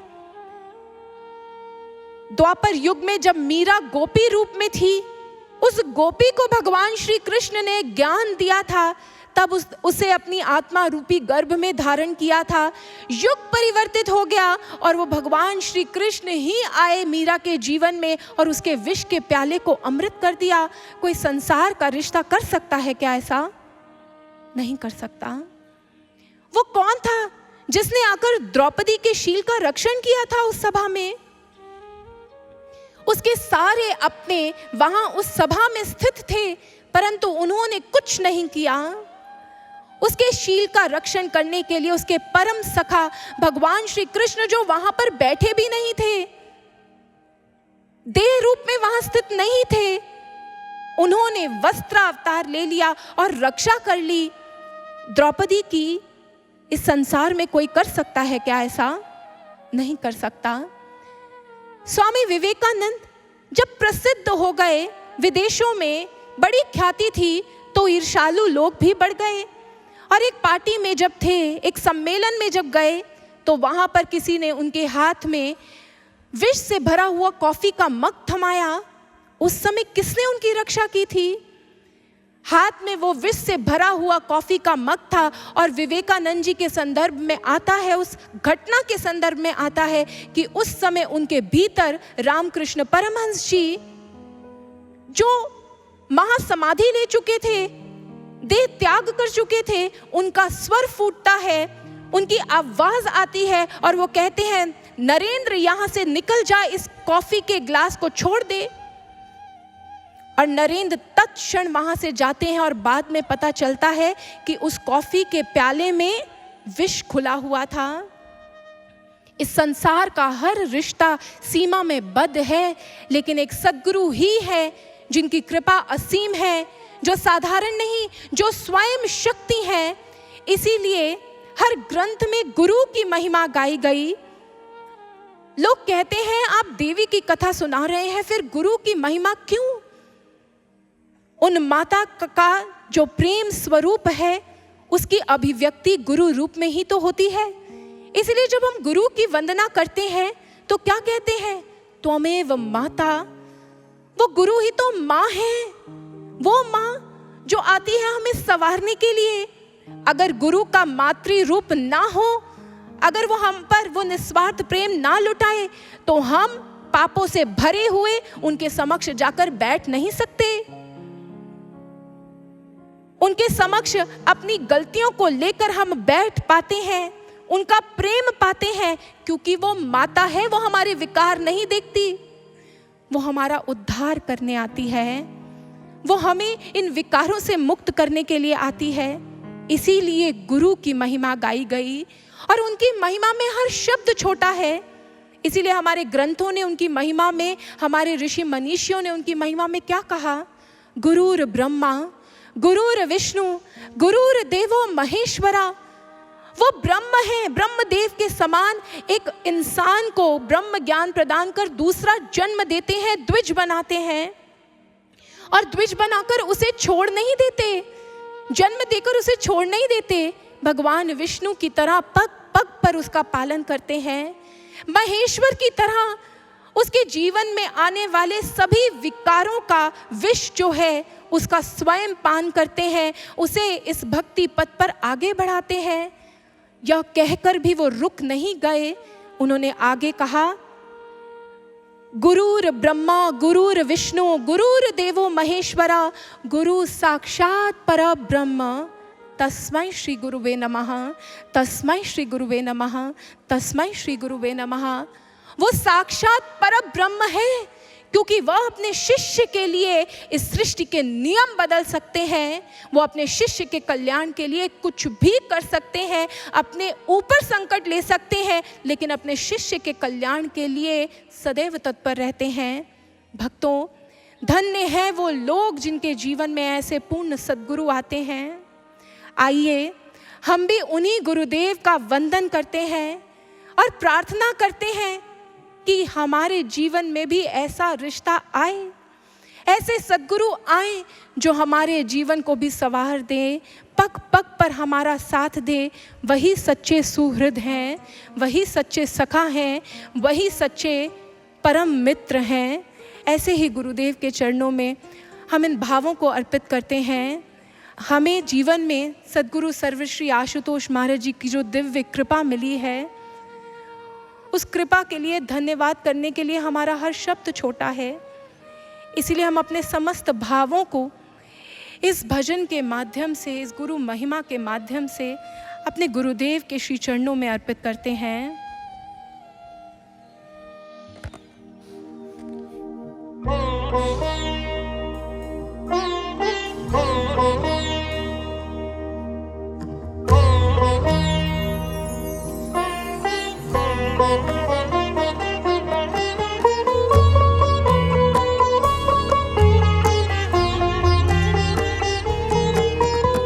एक मंत्र से गूंज उठा सारा जहां और ये धरा।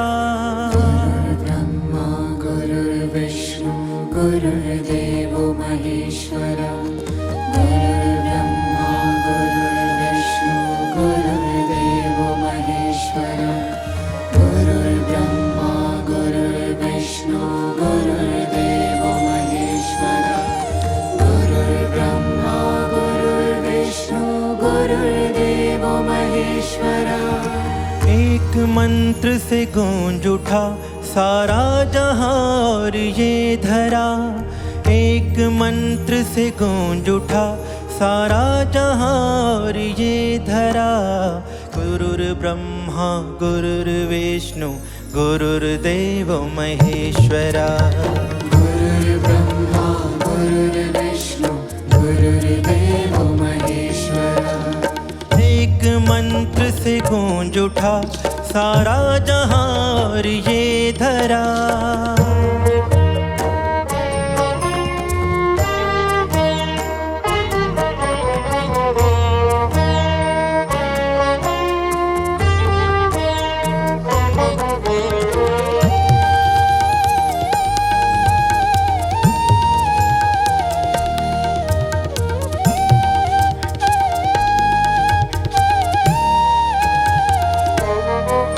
अज्ञान के नाशक प्रभु, सद्ज्ञान के दायक प्रभु, सद्धर्म के वाहक प्रभु, तुमको करूं कोटि नमन।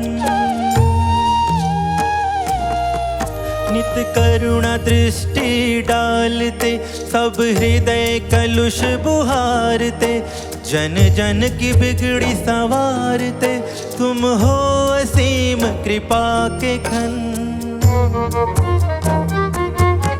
हर अथ से हर इति तक,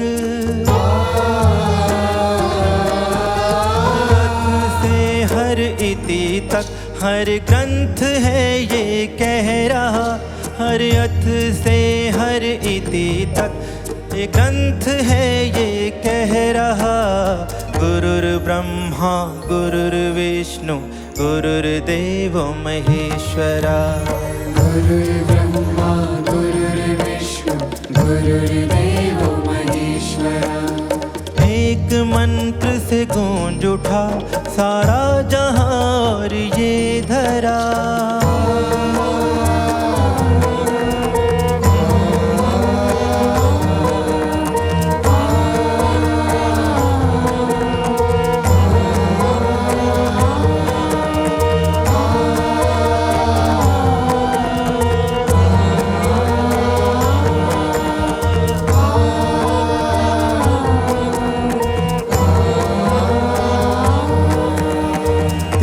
श्री चरणों का पूजन, तेरा ध्यान तेरा ही चिंतन, हो मेरा अस्तित्व अर्पण, हर जन्म तुमको ही भगवन। तेरे श्री चरणों का पूजन, तेरा ध्यान तेरा ही चिंतन, हो मेरा अस्तित्व अर्पण, हर जन्म तुमको ही भगवन। गुरु साक्षात परब्रह्मा, गुरु साक्षात परब्रह्मा, गुरु सगुण परमेश्वरा। गुरु साक्षात परब्रह्मा, गुरु सगुण परमेश्वरा। गुरुर्ब्रह्मा गुरुर्विष्णु गुरुर्देवो महेश्वरा। गुरुर्ब्रह्मा गुरुर्विष्णु गुरुर्देवो महेश्वरा। एक मंत्र से गूंज उठा सारा जहां और ये धरा। एक मंत्र से गूंज उठा सारा जहां और ये धरा। गुरुर्ब्रह्मा गुरुर्विष्णु गुरुर्देवो महेश्वरा। गुरुर्ब्रह्मा गुरुर्विष्णु गुरुर्देवो महेश्वरा। गुरुर्ब्रह्मा गुरुर्विष्णु गुरुर्देवो महेश्वरा।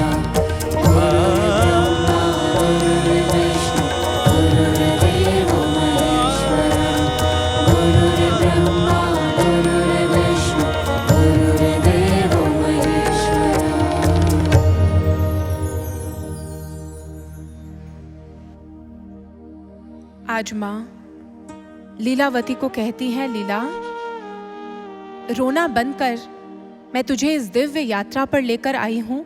अभी तो इसका प्रारंभ ही हुआ है। चल चल, मैं तुझे एक दिव्य लोक के समक्ष लेकर चलती हूँ। आज माँ ने अपने विमान को आदेश दिया। विमान आगे उड़ने लगा और आज एक भवन के समक्ष लाकर माँ ने उस विमान को रोक दिया। जैसे ही विमान रुका, माँ ने कहा, लीला इस लोक के भीतर जरा झांक कर तो देख, तुझे कैसा दृश्य दिखता है। आज जैसे ही लीला उस लोक की ओर बढ़ती है, उसके भीतर झांक कर देखती है तो उस लोक में से तो एक दिव्य स्पंदन उठ रहा है। वहां उसे देखने को मिलता है असंख्य ऋषि मनीषी जो हैं वो साधना रत बैठे हैं, ध्यान में निमग्न है।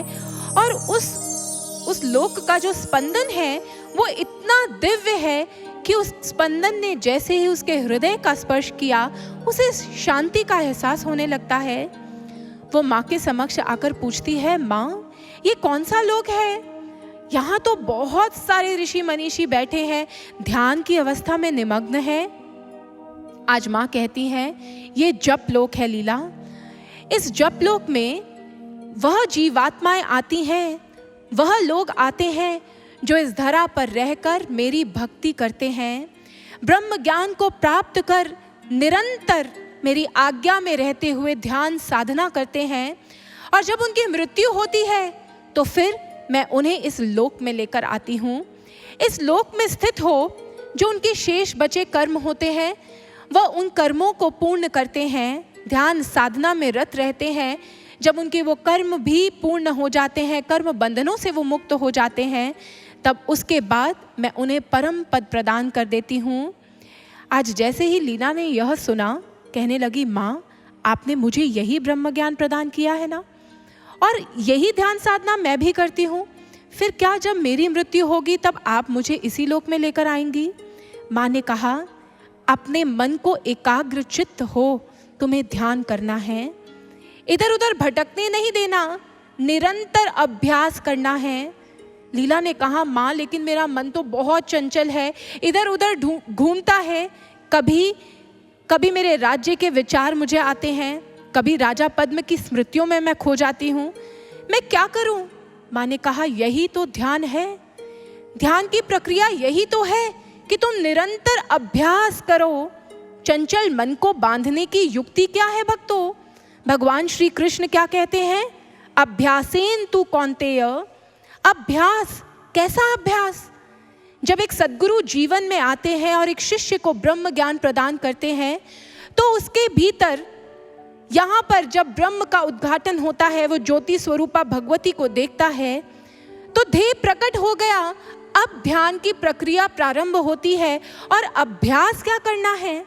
मन अगर स्थिर हो जाए तो फिर तो गंतव्य तक आप पहुंच गए। मन जब स्थिर हो जाता है तब तो आत्मा परमात्मा में लीन हो जाती है। लेकिन वो स्थिर अवस्था प्राप्त करने का जो अभ्यास है उसी को ध्यान कहा गया। इसलिए ध्यान एक वो निरंतर अभ्यास है, एक प्रैक्टिस है, जिसे जब रोज एक शिष्य गुरु की आज्ञा में निरंतर नियम से दोहराता है तो करते करते उसका मन रमने लगता है, उसका मन ध्यान में उतरने लगता है, उसका मन टिकने लगता है यहाँ अपने ध्येय पर, उस परमात्मा पर स्थिर होता है उसका मन, उसका भटकाव खत्म होता है। और जब उसका मन स्थिर हो जाता है, जब वो निरंतर ध्यान करता है, तब गुरु की कृपा से जब उसका मन पूर्ण रूपेण स्थिर होता है, तो उस अवस्था को समाधि की अवस्था कहा गया। समाधि अर्थात मन का रुक जाना, पूर्ण रूपेण रुक जाना और लीन हो जाना, उस आत्मा का परमात्मा में लीन हो जाना, मन की सारी वृत्तियों का रुक जाना और आत्मा परमात्मा का ऐक्य हो जाना, वह समाधि की अवस्था है। और ये समाधि की अवस्था, आज हम इस गाथा को श्रवण कर रहे हैं, मन में बहुत विचार आ रहा होगा कि क्या ये सच में संभव है? जैसे माँ ने लीलावती को वो ज्ञान दे दिया, क्या ऐसे ज्ञान मिलने के बाद क्या हमारे जीवन में भी ऐसा हो सकता है कि हम अंतर की कोई यात्रा पर निकल जाएं? ऐसी अनुभूतियाँ, ये समाधि जो हमने सुनी, क्या ये सब संभव है? भक्तों, जब जीवन में सद्गुरु आते हैं ना, ब्रह्म ज्ञान देते हैं और हमें ध्यान की शाश्वत प्रक्रिया मिलती है, अंतर्घट में उतरने का वो मार्ग मिलता है, इस तृतीय नेत्र का उन्मीलन होता है, हम अंतर्मुखी होते हैं और नित निरंतर अपने ध्येय उस प्रकाश स्वरूप ब्रह्म पर ध्यान लगाते हुए अभ्यास करते हैं, अपने मन को बार बार लक्ष्य की ओर मोड़ने का प्रयास जब करते हैं, अभ्यास करते हैं, तो फिर करते करते वो अवस्था भी आती है जिसमें हमारा मन स्थिर हो जाता है। एक गुरु की कृपा से हर इंसान को, हर मानव को वो समाधि की अवस्था प्राप्त हो सकती है, इसमें कोई बड़ी बात नहीं है। लेकिन हमारे लिए ये विचित्र बात इसलिए है क्योंकि हम शाश्वत ध्यान को ही नहीं जानते। हमें यही नहीं पता कि शाश्वत ध्यान क्या होता है। हम तो यही समझते हैं कि आंखें बंद करके बैठ जाना यही ध्यान है, परंतु यह ध्यान नहीं है। ध्यान की शाश्वत प्रक्रिया तब हमें आती है जब हमारे भीतर उस ईश्वर का प्रकटीकरण होता है। और गत कई दिवसों से हम यही सुन रहे हैं कि जब ब्रह्म ज्ञान मिलता है तो हमारे अंतर्घट में उस ध्येय का प्रकटीकरण होता है और हम तब ध्यान की अवस्था में बैठ पाते हैं, तब हम अंतर के रण को करना प्रारंभ करते हैं। और जानते हैं भक्तों, जब एक सद्गुरु जीवन में आते हैं और वो हमें वो ब्रह्म ज्ञान प्रदान कर देते हैं, तो न केवल हम अपने अंतर्घट में उस प्रकाश स्वरूप ईश्वर को, भगवती को देखते हैं, अपितु हमारे घट में अनुभूतियों का एक ऐसा ब्रह्मांड खुल जाता है जिसमें ऐसी असंख्य अनुभूतियाँ हर एक साधक करता है, उसे हो सकती हैं, आप भी कर सकते हो। ये अनुभूतियाँ केवल लीला के जीवन में नहीं हुई थी, केवल वही इस यात्रा पर नहीं निकली। हमारे शास्त्र ग्रंथ और भक्तों के जीवन, जिन भक्तों की हम जीवनियाँ पढ़ते हैं, जिन महापुरुषों के बारे में हम सुनते हैं, उन सभी महापुरुषों की आत्मगाथा है, उनके जीवन का ये सत्य है। उन्हें ऐसी असंख्य अनुभूतियाँ अपने अंतर्घट में हुई, अपने अंतर्घट में उतरे और उन्होंने असंख्य ब्रह्मांडों के दर्शन किए। एक बात बताइए, ये जो समस्त वेद ज्ञान जिसे हम पढ़ते हैं, जो हमें मिला है, उस वेद ज्ञान को क्या बोलते हैं? श्रुतियाँ बोलते हैं। वो किस प्रकार से उद्घाटित हुआ? वो ब्रह्म की वाणी है और ऋषि मनीषियों ने उस वाणी को कहाँ सुना? अपने अंतर्घट में जब उतरे तब उन्होंने उस वाणी को सुना, अपने अंतर के ब्रह्मांड में उन रहस्यों को जाना और तब उसे समाज के समक्ष पुस्तकों के रूप में प्रकट किया। ये उनकी अनुभूति का, ये अंतर अनुभूति का प्रत्यक्ष प्रमाण था जो समाज में आज भी है। आप सब ने सुना होगा कि माँ सरस्वती की 3 अभिव्यक्तियां हैं। एक तो हम उन्हें वीणा वादिनी बोलते हैं, एक हम उन्हें बोलते हैं कि वह ज्ञान की प्रदायिनी है, और एक उनका स्वरूप आता है नदी के रूप में। ऐसी नदी, माँ ऐसी सरिता है, माँ सरस्वती ऐसी सरिता है जो सरिता जब प्रवाहित होती थी उसकी महिमा में ऋग्वेद में आता है कि वो सभी सरिताओं की माता थी और उसका वेग इतना था कि जब वो प्रवाहित होती थी तो वो अपने साथ असंख्य नदियों को पोषित कर देती थी। ऐसा प्रचंड उसका वेग था। और आज सोशल मीडिया पर, समाज में, आर्कियोलॉजिस्ट के मध्य, इंटेलेक्चुअल्स के मध्य उस रिवर सरस्वती को रीडिस्कवर करना, उसकी खोज करना, उस पर बहुत बड़ा ध्यान केंद्रित है उनका, फोकस एरिया है उनका, क्योंकि वह इस बात को ऐसे समझते हैं कि यदि हमने डिस्कवर कर लिया, यदि वो माँ जो नदी थी सरस्वती वह प्रकट हुई, तो फिर वो आर्कियोलॉजी और हिस्ट्री में एक लैंडमार्क की तरह होगी। और बहुत से ऐसे रिसर्च पेपर्स लिखे जा चुके हैं, बहुत से ऐसे शोध किए जा चुके हैं जहाँ पर वो गुप्त सरस्वती नदी, जिसका संगम माँ गंगा और माँ यमुना के साथ त्रिवेणी में होता है, उस गुप्त सरस्वती नदी के पाथवे को खोज किया जा चुका है। और कहते हैं कि हमारी वेदकालीन सभ्यता उसी माँ सरस्वती के तीरे उत्पन्न हुई थी। इस बात को जरा गौर से देखिए। इस बात में, इस छोटी सी बात में गहन रहस्य छिपा हुआ है। वो माँ सरस्वती, वो नदी सरस्वती जो है, उनकी बाहरी डिस्कवरी ही केवल लैंडमार्क नहीं है, लेकिन जब वास्तव में जो उनका सूक्ष्म अर्थ है, वह धारा जो उसका सूक्ष्म स्वरूप है, जब वो प्रकट होता है तो वो मानव के भीतर भी एक महारूपांतरण को लेकर आता है। क्योंकि हमारे शास्त्र ग्रंथों में एक तथ्य को लिखा गया है, हमारे शास्त्र ग्रंथों में इस देह को विश्व की संज्ञा दी गई और इस विश्व के भीतर वह कहते हैं बहुत सी नदियां प्रवाहित होती हैं। सूक्ष्म देह के भीतर 72,000 नाड़ियां हैं। उन नाड़ियों को ही रूपक के तौर पर नदियां कहा गया और इन नाड़ियों में 3 प्रमुख नाड़ियां हैं। वह है ईड़ा, पिंगला और सुषमना।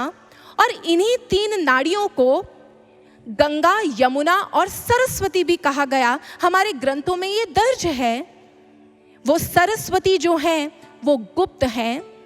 ईड़ा और पिंगला क्या है? हमारी लेफ्ट और राइट नॉस्ट्रिल, उसको ईड़ा और पिंगला कहा जाता है और शास्त्रों ने रूपक के रूप में उसे कहा गंगा और यमुना।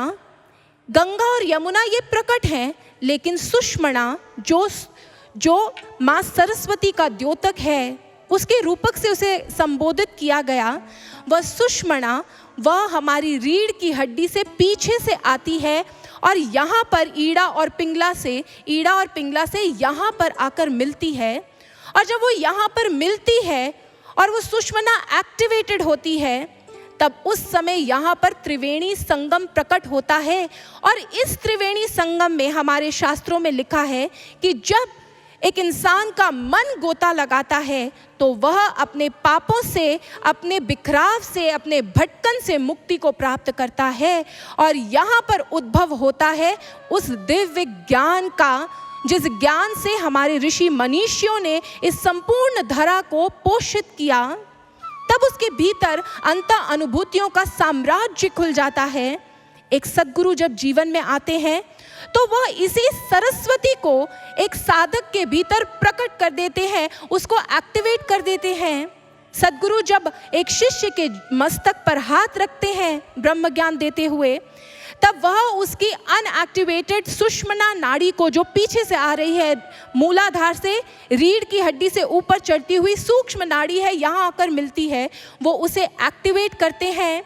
यहाँ पर ब्रह्म ज्ञान जब प्राप्त होता है, ये एक्टिवेशन जब सिद्ध होता है, ईड़ा, पिंगला और सुषमना मिलते हैं और तब अंतर्घट में उस दिव्य अनुभूति, उस प्रकाश रूप ब्रह्म को इंसान देखता है।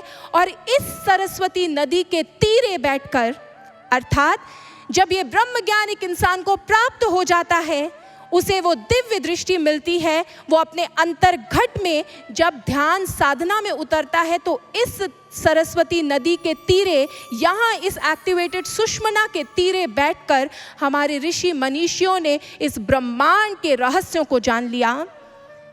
जो इतनी लाइट ईयर्स दूर वो ग्रह थे, उनका रहस्य इस अंतर्घट में, इस सरस्वती के तीरे बैठकर उन्होंने जाना। असंख्य साइंटिफिक डिस्कवरीज जो बाद में हुई, स्वामी विवेकानंद जी के जीवन का एक दृष्टांत आता है, एक बात आती है उनके जीवन से। स्वामी विवेकानंद जी ने एनर्जी मास इक्विवेलेंस, जिसके प्रदाता हम एल्बर्ट आइंस्टाइन को जानते हैं, इज इक्वल टू mc² की इक्वेशन के, उस एनर्जी मास इक्विवेलेंस को स्वामी विवेकानंद जी ने अपने अंतर्घट में उतर ध्यान साधना में पहले ही समझ लिया था। और उन्होंने ये बात निकोला टेस्ला को बताई थी, लेकिन उस समय वह भी इस बात को समझ नहीं पाए थे। समय बीता और एल्बर्ट आइंस्टाइन ने इस एनर्जी मास इक्विवेलेंस को प्रूव कर दिया और हमारे समक्ष ये E is equal to mc² की इक्वेशन आ गई। स्वामी विवेकानंद जी ने ये डिस्कवरी अपने अंतर्घट में उस ब्रह्म ज्ञान की ध्यान साधना से पहले ही कर ली थी। हमारे समस्त शास्त्र ग्रंथ वो इसी सरस्वती नदी के तीरे बैठकर हमारे शास्त्रज्ञों ने प्रकट किए हैं, और इसी नदी के तीरे बैठकर असंख्य दिव्य नज़ारों को संतों महापुरुषों ने अपने अंतर्घट में देखा है। आज भक्तों, चलिए हम एक ऐसी दिव्य वाणी सुनते हैं जिसमें वर्णन है उन दृश्यों का जो प्राप्त होते हैं एक भक्त को, उन अंत अनुभूतियों का जो प्राप्त होती है एक शिष्य को जब एक सद्गुरु उसको ज्ञान प्रदान करते हैं।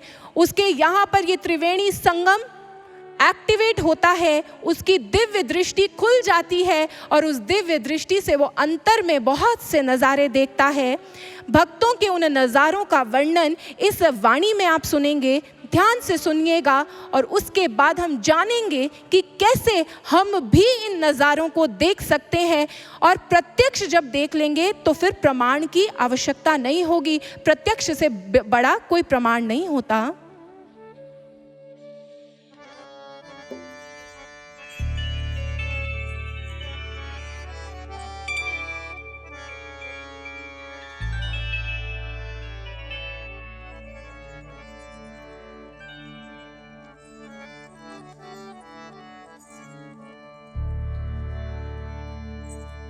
दिव्य दृष्टि उघर्यो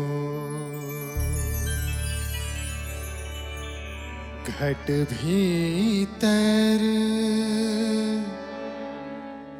वस्तु अमोलक पाई हो।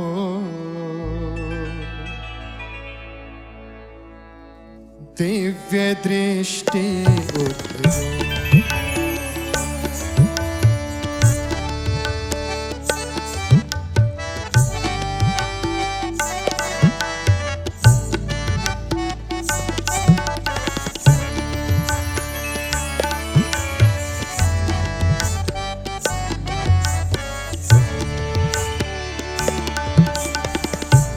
दिव्य दृष्टि उघर्यो घट भीतर वस्तु अमोलक पाई हो। दिव्य दृष्टि उघर्यो घट भीतर वस्तु अमोलक पाई हो। कृपा दिव्य दिव्य गुरु की है, कृपा दिव्य दिव्य गुरु की है।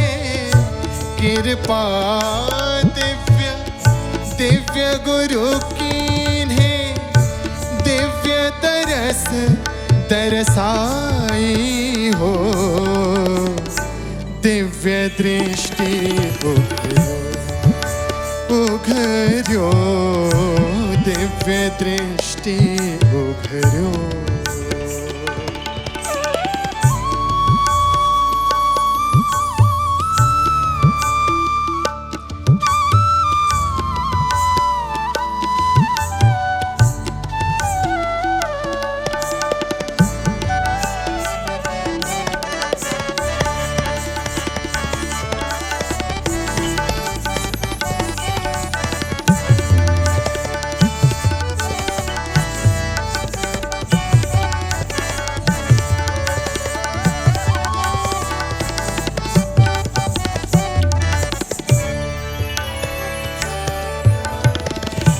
कबहु दिखे शशि सूरज तारा कबहू पर्वत खाई हो,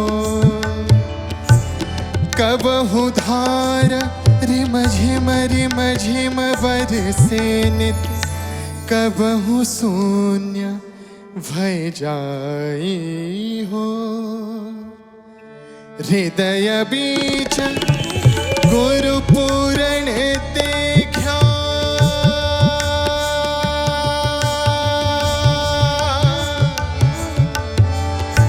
हृदय बीच गुरु पूरण देखा, हृदय बीच गुरु पूरण देखा, आनंद ना बरनाई हो। दिव्य दृष्टि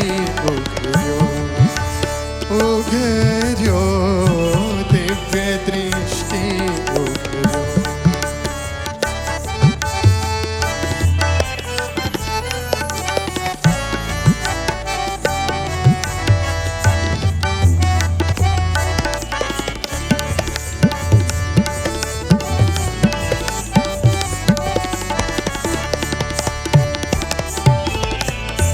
दिव्य छटा अति दिव्य ध्वनि, नित अमृत दिव्य रसाई हो।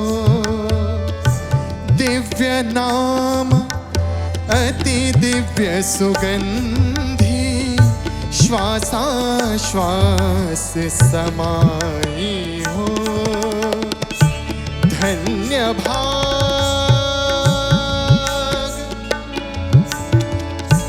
धन्य भाग,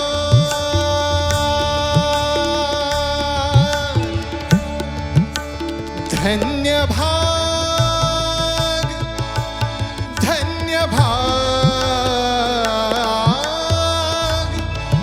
भाग,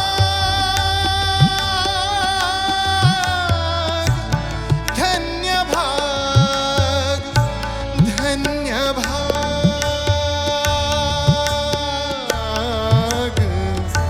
धन्य भाग। अति नीच हूँ दीन्ही, धन्य भाग, अति नीच हूँ दीन्ही, धन्य भाग, अति नीच हूँ दीन्ही।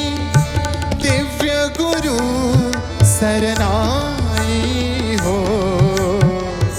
दिव्य दृष्टि उघर्यो, दिव्य दृष्टि उघर्यो। घट भीतर वस्तु अमोलक पाई हो, कृपा दिव्य दिव्य गुरु कीन्हे, कृपा दिव्य दिव्य गुरु कीन्हे।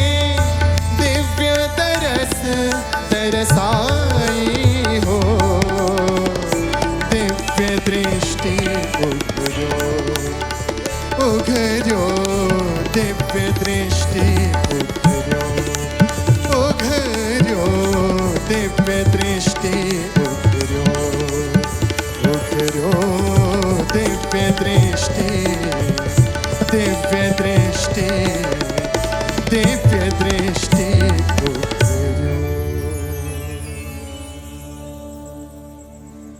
जब सद्गुरु जीवन में आते हैं और वह हमारे भीतर उस सरस्वती के प्रवाह को, उस दिव्य नदी के प्रवाह को पुनः स्पंदित कर देते हैं, पुनः प्रवाहित कर देते हैं, तब इस अंतर्घट में एक शिष्य उस दिव्य दृष्टि को प्राप्त कर अनंत नज़ारों को देखता है। और ये ऐसा नहीं है कि बहुत समय बाद ऐसा घटता है। जब सद्गुरु एक शिष्य को ज्ञान प्रदान करते हैं, ब्रह्म ज्ञान प्रदान करते हैं, तत्क्षण उसे 4 अनुभूतियां करवाते हैं। और यही गुरु की, एक सच्चे गुरु की कसौटी भी होती है। वो तत्क्षण सबसे पहला सबसे पहली अनुभूति होती है उस ईश्वर के शाश्वत स्वरूप की, जिसके बारे में हम इतने दिनों से सुन रहे हैं।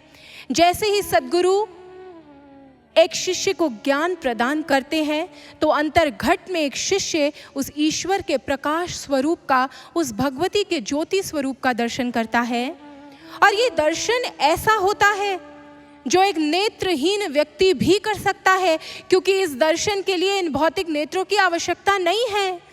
ये दर्शन इस तृतीय नेत्र, उस दिव्य दृष्टि से प्राप्त होता है। और उस प्रकाश रूप के दर्शन जब एक शिष्य करता है, इस पहली अनुभूति के बाद वो साथ ही में उसके अंतर्घट में गुरु उस शाश्वत नाम को प्रकट करते हैं। हम तो ईश्वर के नाम जीवा से जो बोले जाते हैं वह लेते हैं, परंतु जब लिपि नहीं थी, भाषा नहीं थी, तब कौन सा नाम था? वो कौन सा नाम का स्पंदन है जो चारों ओर इस संपूर्ण सृष्टि में स्पंदित हो रहा है? वो आदि स्पंदन जो कण कण में स्पंदित हो रहा है, वो आदि नाम, उसे प्रकट कर देते हैं सद्गुरु एक शिष्य के अंतर्घट में। वो उस आदि स्पंदन से जुड़ता है और तब उस रूप की ओर, उस प्रकाश रूप पर ध्यान लगाकर, उस नाम के साथ जुड़कर जब वह निरंतर अभ्यास करता है तो उसके जीवन में असंख्य ऐसी अनुभूतियां होती हैं। इसके बाद उसे सुनाई देते हैं उसके अंतर्घट में ऐसा संगीत। ये संगीत जो आप सुन रहे हैं, ये तो बाहरी वाद्य यंत्रों से बजाया जा रहा है ना, परंतु हमारे शास्त्रों में वर्णित है कि हमारे इस अंतर्घट में एक ऐसा संगीत बज रहा है जिसे बजाने वाले कोई वाद्य यंत्र नहीं है। बिना बजाए निस दिन बाजे घंटा शंख नगाड़ी रे, बहरा सुन सुन मस्त होते है तन की सुधी बिसारी रे। बिना किसी के बजाए हुए घंटा शंख नगाड़ों का संगीत बज रहा है, और वो ऐसा संगीत है जिसे एक बधिर व्यक्ति, बहरा व्यक्ति भी सुन सकता है, क्योंकि वो इन कानों से नहीं सुना जाता, वो अंतर्घट में हो रहा है। और सद्गुरु जब ज्ञान प्रदान करते हैं तो उस दिव्य संगीत को हमारे भीतर प्रकट कर देते हैं। एक शिष्य उसे सुनता है। चौथी अनुभूति, इस स्थल को गगन मंडल कहा गया और कहते हैं इस गगन मंडल में एक अमृत का कुआं है। कबीरदास जी की वाणी है, गगन मंडल अमृत का कुआं, तहां ब्रह्म का वासा, सगुरा होए सो भर भर पीवे, निगुरा मरत प्यासा। वो कहते हैं कि गगन मंडल यहाँ पर एक अमृत का कुआं है और वहां से निरंतर अमृत वो झर रहा है। उस अमृत को पीने की विधि बताते हैं एक सद्गुरु, और जो एक सद्गुरु की शरण में चला जाता है वो उस अमृत का पान कर लेता है, और एक निगुरा व्यक्ति वो वंचित ही रह जाता है। इसलिए भक्तों, बात ये नहीं है कि अनुभूतियां होती हैं या नहीं होती, ये अनुभूतियां तो सत्य है। प्रश्न ये है, क्या आपके पास ऐसे गुरु हैं? क्या आपने ऐसे गुरु को खोज लिया जो आपको ये अनुभूतियां करवा दें ज्ञान के समय ही? अगर नहीं खोजा है, अगर नहीं मिले अब तक ऐसे गुरु, तो फिर रुकिए मत, आगे बढ़िए, कोई पाप नहीं लगता। भगवान शिव क्या कहते हैं, ज्ञानहीनो गुरु त्याज्यो मिथ्यावादी विडंब कहा, सौ विश्रांति न जानाति पर शांति करोति किम। ऐसे गुरु को जो केवल दावा कर रहा है कि एक दिन दिख जाएगा, ऐसे मिथ्यावादी गुरु को छोड़कर आगे बढ़िए और एक ऐसे गुरु की शरण में जाइए जो आपको दिखा सकते हैं, जो तत्क्षण दिखा दें। कहीं ना मिले तो दिव्य ज्योति जागृति संस्थान विश्व की एकमात्र ऐसी संस्था है जहां पर हम मुक्त कंठ से कहते हैं कि ईश्वर दिखता है। ये अनुभूतियां केवल इस कहानी में नहीं सुना रहे हैं आपको, ये अनुभूतियां हम सबके जीवन का और महर्षि के करोड़ों शिष्यों के जीवन का सत्य है। वो अपने अंतर्घट में असंख्य अनुभूतियां देखते हैं, निरंतर ध्यान साधना करते हैं। उनका ध्यान जब टिकता है तो कई ऐसे भक्त हैं जिन्होंने अपने अंतर्घट में ऐसी असंख्य विमान यात्राएं भी की है, ब्रह्मांड के नज़ारों को भी देखा है। आप भी देख सकते हो, जब देख लोगे तभी मानना। इसलिए अपनी यात्रा को आगे बढ़िए और जानिए उस रहस्य को। बाहर के नज़ारे कुछ नहीं हैं। जिस दिन ये अंतर का द्वार खुलेगा ना, ये दिव्य दृष्टि खुलेगी, अंतर में ऐसा ब्रह्मांड खुलेगा जिनके दिव्य नज़ारों को देखकर आप थकेंगे नहीं, आप निरंतर विस्मित होते रहेंगे। इतने दिव्य नज़ारे हैं जो अंतर में स्थित हैं। भक्तों, ये ज्ञान की यात्रा, ये ब्रह्म ज्ञान का प्रकटीकरण और ये अंत अनुभूतियाँ, केवल ज्ञान मिलने पर ये अंत अनुभूतियाँ ही नहीं होती। समाधि की वो अवस्था भी सहज ही एक सद्गुरु अपने शिष्यों को प्रदान करते हैं। और वास्तव में ये ध्यान की प्रक्रिया, वो ध्यान की प्रक्रिया, उसका मंतव्य ही यह है कि हमारा ये कलुषित मन यहाँ पर स्थित इस त्रिवेणी संगम में गोता लगाते रहे और अपने आप को स्वच्छ निर्मल कर ले। इनर क्लेंजिंग का प्रोसेस है ये ध्यान साधना। और जब वो इनर क्लेंजिंग पूर्ण होती है तो फिर हमारा मन स्थिर हो जाता है। और असंख्य भक्त जिनकी जीवन गाथाएं हम पढ़ते हैं, उन्हें उनके गुरुओं ने वो समाधि की अवस्था सहज प्रदान कर दी। यूँ तो असंख्य उदाहरण हैं, पर एक उदाहरण लेते हैं बस, स्वामी विवेकानंद जी का। स्वामी विवेकानंद जी के जीवन का एक इंसिडेंट आता है। यूँ तो उन्होंने कई बार समाधि की उस स्टेट को टच किया और उस समाधि की अवस्था का वर्णन उन्होंने कई कविताओं में भी किया, अपनी लेखनी में भी किया। उनके जीवन का एक इंसिडेंट है, जब वो अमेरिका में थे, न्यू हैम्पशायर जो एक ठंडा प्रदेश है, एक दिन वहाँ पर उनका अचेत शरीर पाया गया।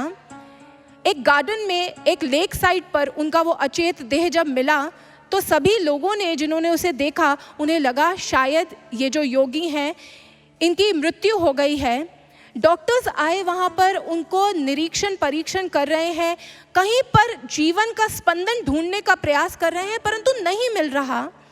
बहुत समय तक प्रयास करते रहे और डॉक्टर्स को लगा कि अवश्य ही इनकी मृत्यु हो गई है। परंतु अभी वो चर्चा और प्रयास अपने जारी रख ही रहे थे कि इतने में स्वामी विवेकानंद जी उठ करके बैठ जाते हैं। जब वो उठ करके बैठ गए और नॉर्मल तरीके से बातें करने लगे, तो उस समय उन डॉक्टर्स के समक्ष, उन लोगों के समक्ष उन्होंने प्रकट किया समाधि के उस अवस्था को, उस महाविज्ञान को। वास्तव में वो समाधि की गहराई में डूब गए थे और उस प्रकार की समाधि उन्होंने धारण कर ली थी जिसमें उनका ये बाहरी देह जो था वो जड़ हो गया था, उसमें कोई स्पंदन नहीं था जीवन का। लेकिन उस समाधि की अवस्था में जब महापुरुष जाते हैं तो उससे वापस भी आ जाते हैं। और स्वामी विवेकानंद जी ने अपने जीवन में कई बार इस चीज़ को डेमॉन्स्ट्रेट किया। योगानंद परमहंस जी के गुरु युक्तेश्वर गिरी जी, ऑटोबायोग्राफी ऑफ योगी में योगानंद परमहंस जी लिखते हैं कि एक रात्रि को जब वह अपने गुरु के साथ शयन कर रहे थे, बहुत मच्छर थे, वो मच्छर उन्हें काट रहे थे, लेकिन उनके गुरुदेव जो थे वो बहुत आराम से सो रहे थे। इधर योगानंद परमहंस जी को नींद नहीं आ रही थी। उन्होंने अपने गुरु की ओर रुख किया तो पाया कि वो, उनकी देह में कोई चेतना नहीं है। उन्हें देख करके लगा कि ये श्वास भी नहीं ले रहे। तब उन्होंने एक दर्पण उठाया और उस दर्पण को उनकी नासिका के नीचे रख कर देखा तो श्वास की जो भाप है वो भी नहीं बन रही थी। उन्हें लगा ना जाने मेरे गुरुदेव को क्या हो गया है, लेकिन अभी कुछ सोचते, किसी को बताते, इतने में ही गुरुदेव जागृत अवस्था में आए और उठकर सामान्य रूप से कार्य व्यवहार करने लगे। यूँ ये समाधि जो है ये कोई विचित्र घटना नहीं है। ये समाधि सद्गुरु तो इसको सिद्ध करके आते हैं और वह सहज ही अपने शिष्यों को भी ये प्रदान करते हैं। युक्तेश्वर गिरी जी ने योगानंद परमहंस जी को भी ये अवस्था प्रदान की और योगानंद परमहंस जी उसी ऑटोबायोग्राफी में समाधि के अपने एक्सपीरियंस को एक लंबी कविता के रूप में लिखते हैं। आप उसे पढ़ सकते हैं। भक्तों, ये गाथा अभी पूर्ण नहीं हुई है। चलिए, हमने समाधि और इसकी अंत अनुभूति के रहस्य को तो जान लिया, परंतु ये यात्रा कहाँ तक लेकर जा रही है लीला को, उसकी ओर भी बढ़ते हैं। इधर माँ ने आज लीला को उस जपलोक में उस दिव्यता के दर्शन करवाए और लीला ने संकल्प किया कि मैं भी अब नित निरंतर पूरे एक निष्ठता के साथ ध्यान में निमग्न होंगी। तब उस समय माँ ने कहा, अभी यात्रा संपन्न नहीं हुई है लीला, चलो आगे मैं तुम्हें ब्रह्मलोक में लेकर चलती हूँ। माँ ने अपने विमान को आदेश दिया और वो विमान आज ब्रह्मलोक के समक्ष आकर रुक गया। वहाँ पर ब्रह्मा जी स्थित थे और उनके समक्ष कुछ ऋषि बैठे थे। आज उनके बीच में एक वार्ता चल रही थी। माँ ने लीला को कहा, जाओ सुनो कौन सी वार्ता चल रही है। लीला ने वहां जाकर उनकी वार्ता सुनी तो आज ब्रह्मा जी उन ऋषियों से पूछ रहे थे कि ऋषियों, क्या आप जानते हैं वह देव जब उस ईश्वर के समक्ष, उस भगवती के समक्ष नतमस्तक होते हैं तो वह क्या मांगते हैं? वो ऋषि जो है वो प्रश्नवाचक दृष्टि से ब्रह्मा जी की ओर देख रहे हैं और ब्रह्मा जी कहते हैं, जब वह देव जिनसे ये सारी धरा के वासी बहुत कुछ मांगते हैं, जब वो देव उस ब्रह्म के समक्ष झुकते हैं, प्रार्थना करते हैं, तो वो इस मानव की देह को मांगते हैं। उन ऋषियों ने पूछा, ऐसा क्यों? तब उस समय ब्रह्मा जी ने कहा कि वास्तव में इस मानव की देह में ही जीवन में सद्गुरु की प्राप्ति होती है और सद्गुरु की प्राप्ति कर ही एक मनुष्य आवागमन के चक्र से मुक्त हो सकता है। वो देव भी अपने आसन से च्युत होते हैं और 84 लाख योनियों का सफर तय करते हैं, इसीलिए वह भी मांगते हैं कि इस देव योनि से बढ़कर हमें मानव का तन मिले और मानव का तन प्राप्त कर हम भी अपने आवागमन के चक्र से मुक्त हो जाएं, हमें भी एक पूर्ण सद्गुरु का सानिध्य मिले। लीला जब यह सुनती है तो उसे एहसास होता है कि मुझे तो सहज ही सद्गुरु रूपिणी माँ प्राप्त हो गई। मैंने तो इस तन का महत्व कभी समझा ही नहीं। मैं तो माता के समक्ष सांसारिक दुख ही लेकर बैठी रही, लेकिन देखो आज स्वयं ब्रह्मदेव बता रहे हैं कि इस देह का कितना महत्व है। मेरे जीवन में तो मुझे ये सौभाग्य अपने आप प्राप्त हो गया। आज मन में बहुत कृतज्ञता है, माँ के चरणों में जाकर प्रणाम करती है। माँ को सब समझ आ रहा है। माँ को कहती है, माँ मेरा जीवन धन्य हुआ आपको पाकर, आपने सहज ही मुझ पर कृपा कर दी है। माँ मैं अत्यंत प्रसन्न हूँ, आप मुझे इस यात्रा पर लाई हैं, मैं आपका बारंबार धन्यवाद करती हूँ। अब माँ ने कहा, लीला अभी यात्रा समाप्त नहीं हुई है, चल अभी एक गंतव्य शेष रहता है। अब हम एक ऐसे स्थान पर जाएंगे जहाँ पर हमारी देह को हमें वो लोग देख पाएंगे। तूने वहाँ उस स्थल पर जाकर कुछ नहीं बोलना है, बस चुप करके जो जो मैं कहूँ वो करती जाना। आज माँ ने अपने विमान को आज्ञा दी। अब विमान आगे बढ़ चलता चला जा रहा है। बहुत लंबी यात्रा तय करके एक वन प्रदेश के समक्ष आकर रुक गया। उस वन प्रदेश में एक कुटिया थी। उस कुटिया को जैसे ही लीला और माँ ने देखा तो लीला ने माँ से पूछा, माँ ये किसकी कुटीर है, आप मुझे कहाँ लाई हैं? माँ ने कहा, मैं तुझे एक ऐसे स्थान पर लेकर आई हूँ जहाँ पर अब हमें सभी देख पाएंगे, इसलिए ध्यान रखना, मेरी बात याद रखना, तुमने कुछ बोलना नहीं है। आज माँ लीला को लेकर उस कुटीर के भीतर प्रवेश करती है। उस कुटीर में सामने एक खाट पर एक वृद्ध पुरुष लेटे हुए हैं। उनकी दृष्टि जो है वो बहुत कम हो गई है, इसलिए उन्हें पता नहीं चल पा रहा कि कौन आया है, परंतु दिख रहा है कि 2 देवियाँ उनके समक्ष खड़ी हैं और वह कहते हैं, गोमती, अरे गोमती ज़रा देखो तो सही, कोई आया है। अपनी पत्नी को आवाज़ लगा रहे हैं। उनकी पत्नी जो वृद्ध है वो रसोई घर से बाहर निकलती है और देखती है तो सामने जब वो दृश्य देखती है तो कहती है, अरे अरे आप कौन हैं? आपकी शक्ल तो बिल्कुल मेरी सासू माँ जैसी है। आज लीला को देखकर वो ये कह रही है। लीला कहती है माँ को दबे शब्दों में, माँ ये आप मुझे कहाँ लेकर आई हैं? आपने कहा है कुछ बोलना भी नहीं है, ये कौन है? माँ ने कहा, शांत रह लीला, इन दोनों के लिए तुम जो करना चाहती हो, इनकी सुख सुविधा, इनका स्वास्थ्य पूछ लो और जो कुछ तुम करना चाहती हो, इनके लिए जो कुछ एक रानी की हैसियत से कर सकती हो वो कर दो और फिर हम यहाँ से प्रस्थान करेंगे। आज लीला ने ऐसा ही किया। उनका हाल चाल पूछ लिया, सारी व्यवस्था को देख लिया और सारी व्यवस्था को देखने के बाद उन्हें आश्वस्त कर दिया कि आपको जो भी कुछ ज़रूरत होगी मैं आप तक पहुंचाऊंगी। यह कहकर अब वह दोनों उस कुटीर से बाहर निकले और आज जब वो उस कुटीर से बाहर निकले तो लीला तो इसी क्षण की प्रतीक्षा कर रही थी। उसने कहा, माँ अब तो बताइए आप मुझे ये कहाँ लेकर आई थी? अब माँ ने रहस्य का उद्घाटन किया। माँ ने कहा, ये तेरे पूर्व जन्म का घर है और ये तेरे पूर्व जन्म के पुत्र और पुत्र वधू हैं। तुम और राजा पद्म पूर्व जन्म में भी पति और पत्नी थे और उस पूर्व जन्म में भी तेरी यही सोच रहती थी हर वक्त कि अगर मेरे स्वामी को कुछ हो गया तो मेरा क्या होगा, और तू यही प्रार्थना करती रहती कि जहाँ मेरे स्वामी जाएं मैं भी वहीं जाऊं। तो एक समय तेरे पति वो अपनी कुटीर में बैठकर जब भी राजा की पालकी निकलती तो हमेशा सोचता कि काश मैं भी राजा होता, और उसने अपने जीवन में सदैव अच्छे कर्म किए थे। तो एक समय आया जब उसकी मृत्यु हुई, और जब उसकी मृत्यु हुई तो उसके उन श्रेष्ठ कर्मों को देखकर उसे राजा पद्म का जीवन मिला। क्योंकि तू हमेशा रोती रहती थी तो उस समय तेरी भी कुछ दिनों बाद मृत्यु हुई, और तेरी मृत्यु के बाद तुझे लीलावती का जीवन मिला, और आज पुनः फिर वही घटनाक्रम घटने वाला था। तू आज भी वैसे ही प्रलाप कर रही थी अपने स्वामी के लिए, और आज तुझे तेरे इस कर्म के बंधन से मुक्त करने के लिए मैं इस यात्रा पर लाई थी। जो तेरा जो कुछ बचा कुचा लेखा जोखा था उससे तुझे मुक्त करने के लिए यहाँ लाई थी।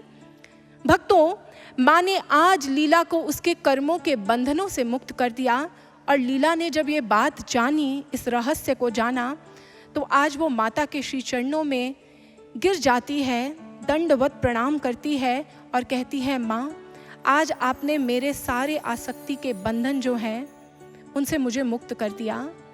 आज आपने मुझे समझा दिया, आज आपने मुझे बता दिया कि ये जीवन क्यों मिला है। सच में मैं अपना जीवन व्यर्थ ही कर रही थी, व्यर्थ इस संसार के रिश्ते नातों में प्रलाप करते हुए बिता रही थी। लेकिन माँ, अब आपने मुझे मेरे जीवन के कर्तव्यों का भान करवा दिया है, आपने मुझे मेरे जीवन का अर्थ समझा दिया है। मेरा ये समस्त जीवन आपको अर्पित है, आपके हर कार्य में मेरा ये जीवन अर्पित है। आपकी सेवा ही, आपकी आज्ञाओं का अनुपालन ही मेरा जीवन है। भक्तों, एक गहन रहस्य है जो प्रकट हो रहा है यहाँ पर, और हमें उसे अवश्य संजोना है। भक्तों, एक सद्गुरु जब जीवन में आते हैं ना, तो वो मानव को उसके कर्तव्यों का भान करवाते हैं। वो कौन सा कर्तव्य है जिसका भान आज माँ ने लीला को करवाया है? वह कोई उसका राजसी कर्तव्य नहीं है, वह कोई उसका सामाजिक कर्तव्य भी नहीं है, वह उसका मानवीय कर्तव्य है। एक मानव कब बनता है? जब उसके भीतर मानवता के गुण होते हैं। और मानवता का सबसे बड़ा गुण क्या है? मानव का सबसे बड़ा गुण है उसका परमार्थ। लेकिन मानव जो है वो स्वार्थ की जंजीरों में जकड़ा होता है। एक सद्गुरु उसके जीवन में आते हैं उसे स्वार्थ के दायरों से मुक्त कर परमार्थ की ओर लेकर जाने के लिए। ये उत्कर्ष यात्रा, वो पूर्ण ज्ञान कब सिद्ध होता है? उसकी अभिव्यक्ति क्या है? स्वार्थ के दायरों से मुक्त होकर परमार्थ की ओर जीवन बढ़ जाना। स्वार्थ से मुक्त हो जन जन के लिए अपने जीवन को न्यौछावर करने का भाव आ जाना।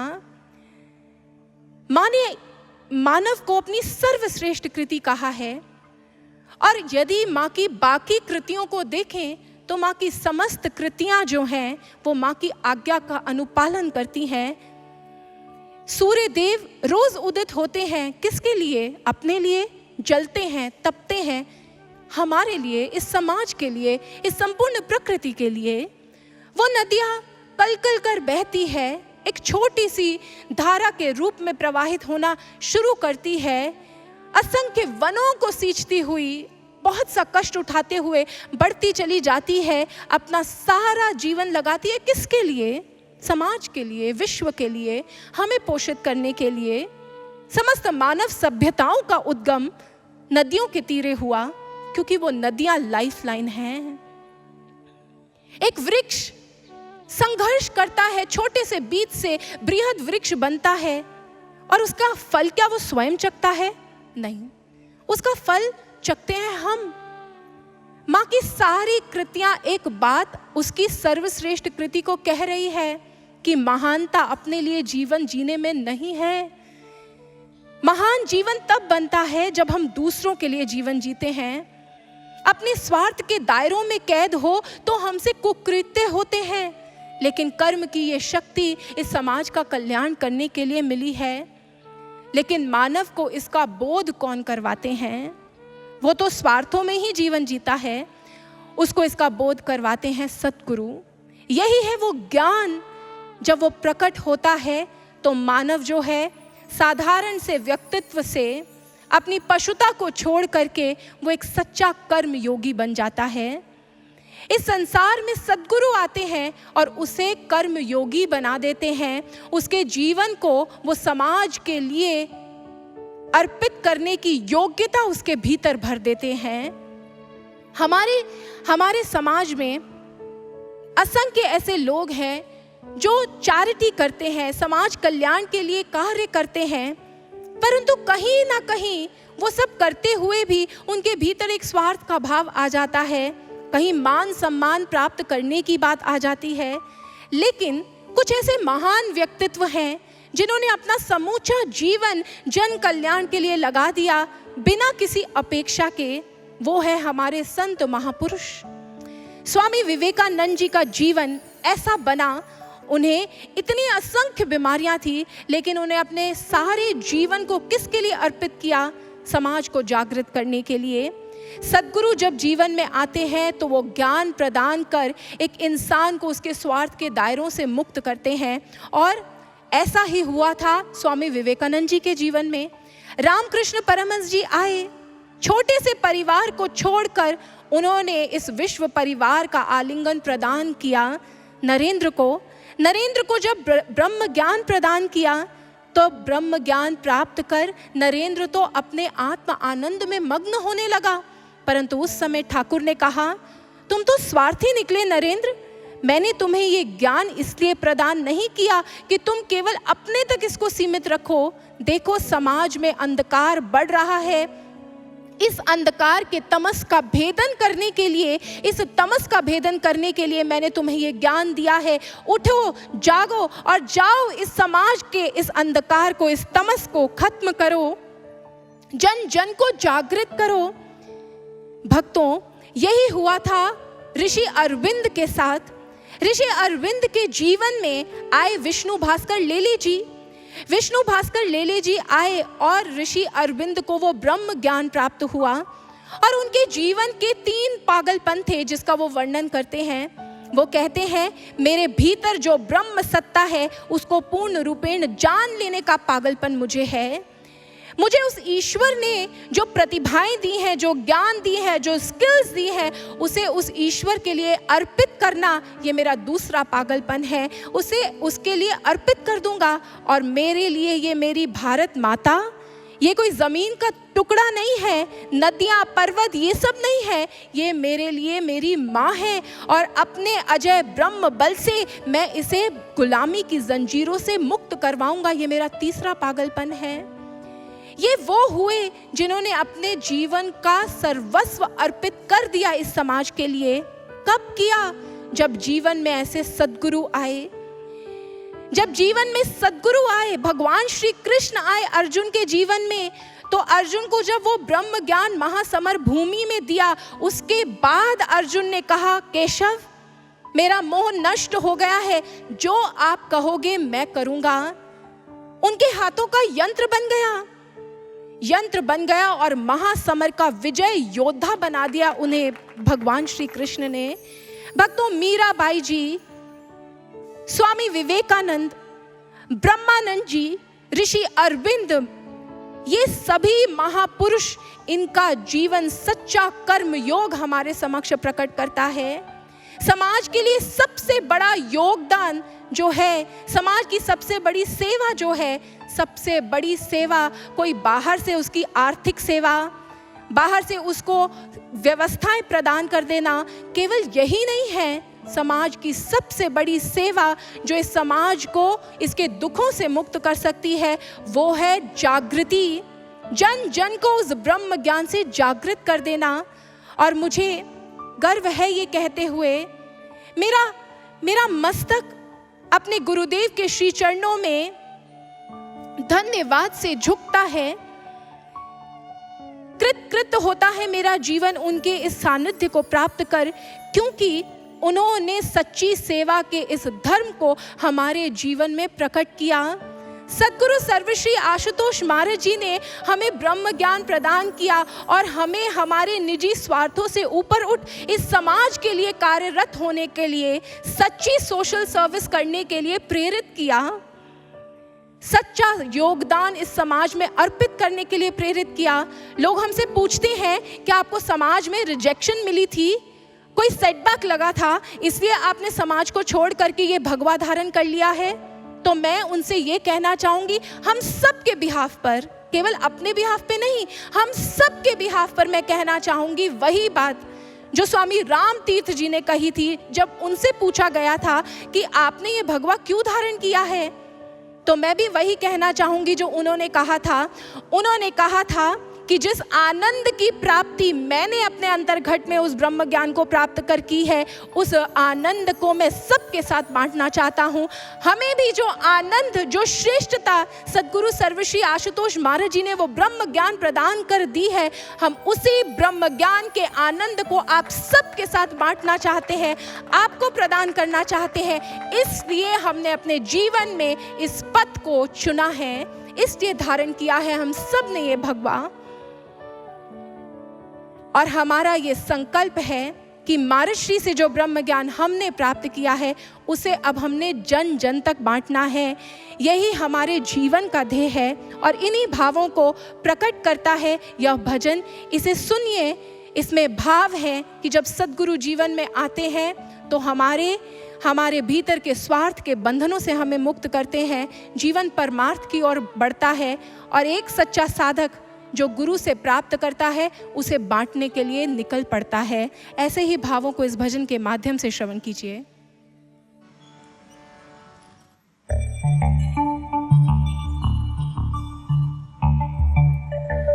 भाव परमार्थ जगा हृदयों में ब्रह्म ज्ञान से, स्वार्थ की साकल है टूटी अध्यात्म के अभियान से।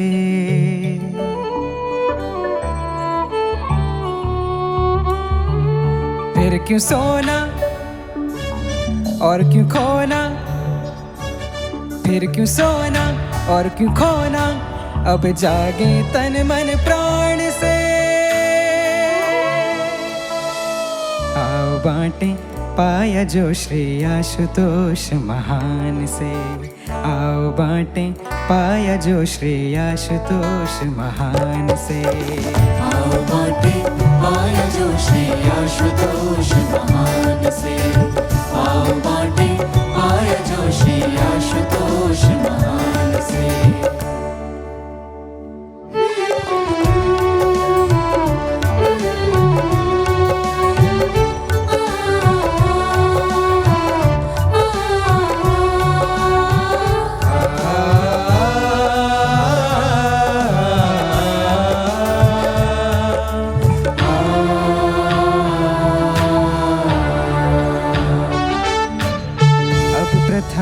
कुरीतियों की ना कहीं दुर्गंध फैलाए, सद्गुणों की सुगंध पावन सब मनों को महकाती जाए।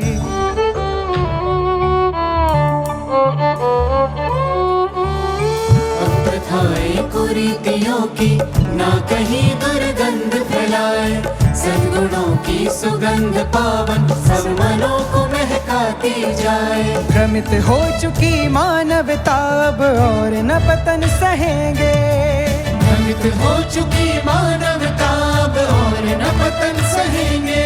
सूरत बदलने को जगत की अब निकला तीर कमान से। आओ बांटे पाया जो श्री आशुतोष महान से, आओ बांटे पाया जो श्री आशुतोष महान से। आओ बांटे पाया जो श्री आशुतोष महान से, आओ बांटे पाया जो श्री आशुतोष महान से।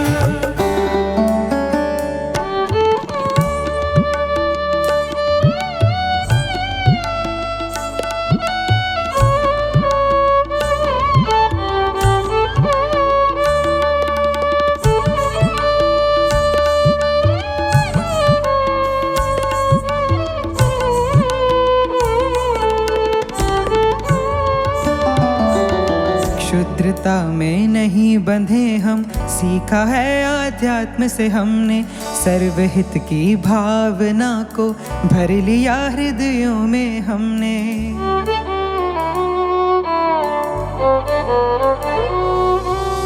शुद्धता में नहीं बंधे हम, सीखा है आध्यात्म से हमने। सर्वहित की भावना को भर लिया हृदयों में हमने। मीरा अर्जुन और शिवासा परहित का हम करे वरण।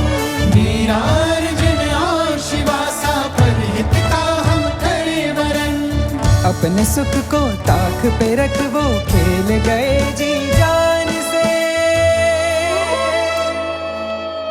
आओ बांटे पाया जो श्री आशुतोष महान से।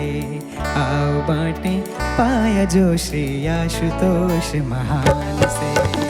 आओ बांटे पाया जो श्री आशुतोष महान से। आओ बांटे पाया जो श्री आशुतोष महान से। फिर क्यों सोना और क्यों खोना, फिर क्यों सोना और क्यों खोना, अब जागे तन मन प्राण से।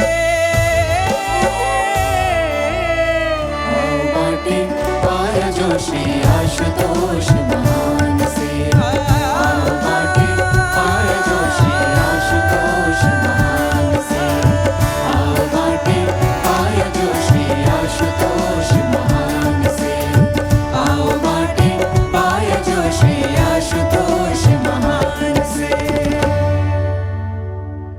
जी हाँ भक्तों, दिव्य ज्योति जागती संस्थान से जुड़े हुए एक एक व्यक्ति का यही भाव है।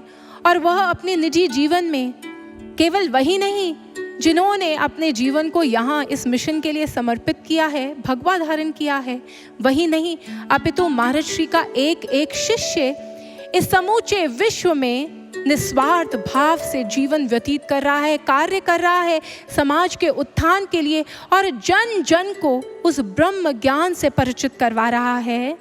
भक्तों, यूं तो दिव्य ज्योति जागती संस्थान के 9 विविध प्रकल्प है जो समाज सुधार के लिए चलाए जाते हैं, परंतु महाराज श्री कहते हैं ये सारे प्रकल्प जो समाज के लिए चलाए जाते हैं, जिसमें स्वास्थ्य प्रकल्प है, नशा मुक्ति प्रकल्प है, नारी सशक्तिकरण प्रकल्प है, ये सारे प्रकल्प, ये बाहरी उपचार, ये तभी सार्थक है जब इनके साथ ब्रह्म ज्ञान से एक मनुष्य के जीवन को आलोकित किया जाए। और दिव्य ज्योति जागती संस्थान के ये 9 सोशल प्रोजेक्ट्स ये रोल मॉडल्स हैं, क्योंकि इनका जो बेस है, इनका जो आधार है वो ब्रह्म ज्ञान है। वो ब्रह्म ज्ञान जो मानव को अंतर से जागृत करता है और उसे उसके समस्त बंधनों से मुक्त करने का सामर्थ्य रखता है। आप इसकी डिटेल्स दिव्य ज्योति जागती संस्थान के YouTube चैनल पर जाकर वीडियोस हैं, उन्हें देख सकते हैं, एक्सप्लोर कर सकते हैं। दिव्य ज्योति जागती संस्थान की वेबसाइट है djjs.org, उस पर जाकर आप देख सकते हो कि किस प्रकार से ये सारे प्रकल्प जो हैं अपने आप में विलक्षण हैं, क्योंकि इनकी आत्मा ब्रह्म ज्ञान है। ब्रह्म ज्ञान से जागृत लोग इन प्रकल्पों को चला रहे हैं और मिशन ने विलक्षण केस स्टडीज, सक्सेस स्टोरीज को इन प्रकल्पों के माध्यम से, सोशल चेंज की सक्सेस स्टोरीज को इससे रियलाइज किया है। भक्तों, जब जीवन में सद्गुरु आते हैं ना, तब जीवन की रूपरेखा बदल जाती है। आज देवी लीला की ये जो गाथा हम सुन रहे हैं, महारानी लीला का जीवन जो है, कहाँ दुखपूर्ण उसके जीवन की घड़ी थी, और आज माँ ने उसे कर्मों के बंधनों से तो मुक्त कर ही दिया। अब माँ उसके सूक्ष्म शरीर को लेकर वापस उसके राजमहल में, उसके कक्ष में आ जाती हैं। माँ कहती है, लीला यात्रा संपन्न हुई, अब मैं तेरी सूक्ष्म देह का संचार तेरी स्थूल देह में करती हूँ। माँ अपनी शक्ति से जब ये सिद्ध कर देती हैं, तो महारानी लीला अपनी स्थूल देह में खड़ी होती हैं, अपने समक्ष माँ को देखती है। और ये लीला जो अब उठी है, ये लीला वो लीला नहीं है जो अपने पति के दुख में दुखी थी, जो अपने स्वार्थों से, अपने कर्मों से बद्ध थी। ये वो लीला है जिसने अपने जीवन में सत्य को जान लिया है और वह माता के चरणों में नतमस्तक होकर कहती है, माँ मेरा ये जीवन, मेरा सर्वस्व आपको अर्पित है, मुझे कुछ नहीं चाहिए, आप आज्ञा दीजिए, अब मुझे कौन से धर्म का अनुपालन करना है, मेरे लिए क्या कार्य है। उस समय माता बहुत प्रसन्न है और माता रुक करती है राजा पद्म की वो देह जिसे संरक्षित किया गया था कमल के पुष्पों के भीतर। माँ उस देह को के ऊपर से कमल के पुष्प हटाती हैं और आज माँ राजा पद्म को अपनी शक्ति से जीवन दान प्रदान करती हैं, पुनर्जीवित कर देती हैं। आज जैसे ही राजा पद्म पुनर्जीवित होते हैं तो माँ की कृपा को प्राप्त कर वह भी माँ के चरणों में नतमस्तक होते हैं और तब माँ राजा पद्म को कहती है कि तुम्हें ये जीवन दान दिया है ताकि तुम भी अपने जीवन में उस ब्रह्म ज्ञान को प्राप्त कर कर्मों के बंधन से मुक्त हो। भक्तों, इस गाथा का ये स्वर्णिम अंत, हैप्पी एंडिंग, मोस्टली क्या होता है जब स्टोरी सुनते हैं तो हमें लगता है and they lived happily ever after, लेकिन इसका एक गहन अर्थ है जिसे हमें पकड़ना है। इसका अर्थ ये नहीं है कि जब जीवन में सद्गुरु आएंगे तो अगर हमारे किसी प्रियजन की मृत्यु होगी तो फिर वो पुनर्जागृत कर देंगे हमारे उस प्रियजन को। इसका अर्थ ये है कि उन गुरु की शक्ति कितनी है। उन गुरु का, एक सद्गुरु का एक ही ध्येय होता है और वो होता है अपने शिष्य का कल्याण।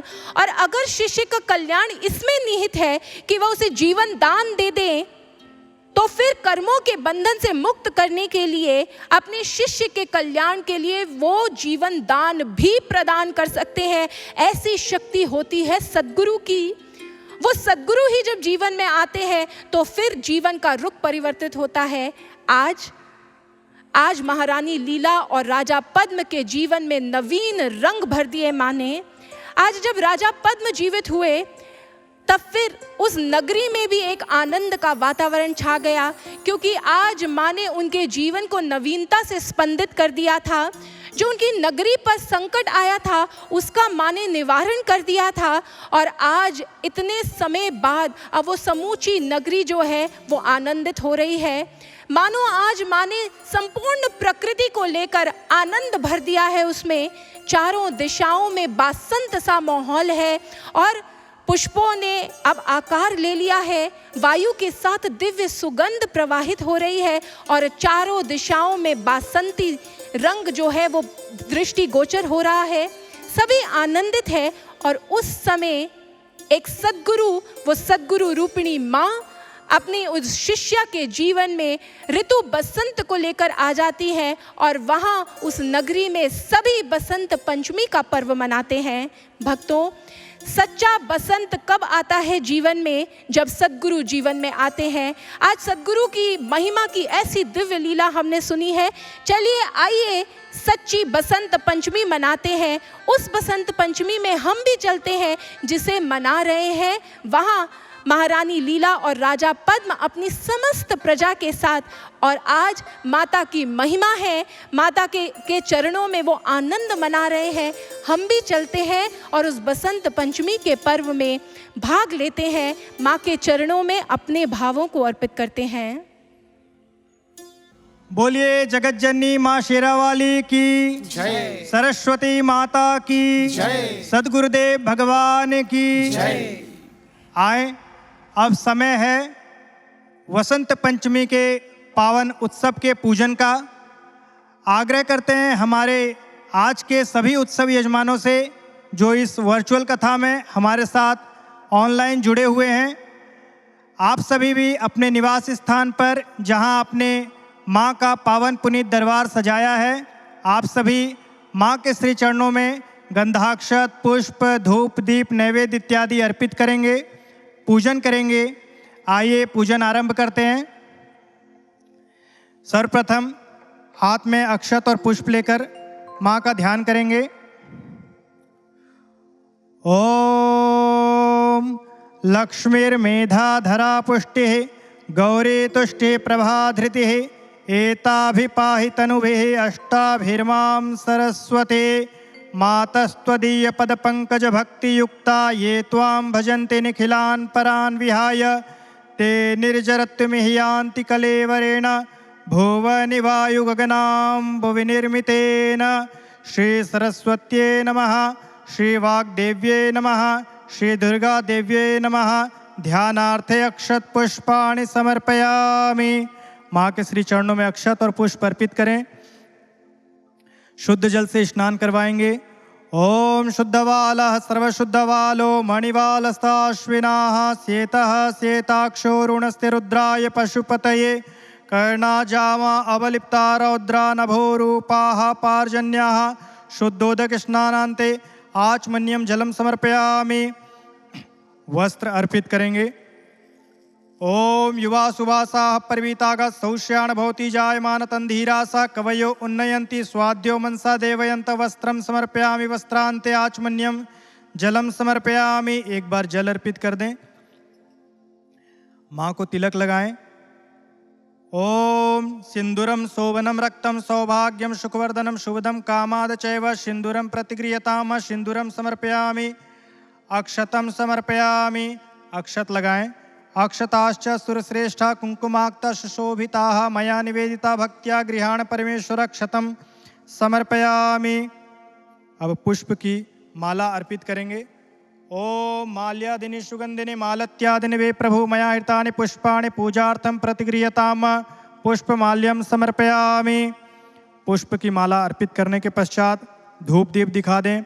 वनस्पतिरसोद्भूतो गंधाद्योगंधुत्तमार्गो यं सर्वदेवानां धूपो यं प्रतिगृह्यताम। शुभम भवतु कल्याणम आरोग्यम पुष्टिवर्धनम आत्मतत्व प्रबोधाय दीपो ज्योतिर्नमोस्तुते। धूपम दीपम आग्रापयामि तदुपरांत दीपम दर्शयामि हस्त प्रक्षालनम। अब नैवेद्य मिष्ठान पंचमेवा इत्यादि अर्पित करेंगे। ओम शर्कराखंड खाद्यानि दही क्षीरगितानि च आहार भक्ष भोज्यं च नैवेद्यं प्रतिगृह्यताम। नैवेद्यं समर्पयामि। नैवेद्यांते आचमन्यम जलम समर्पयामि। जल अर्पित करेंगे।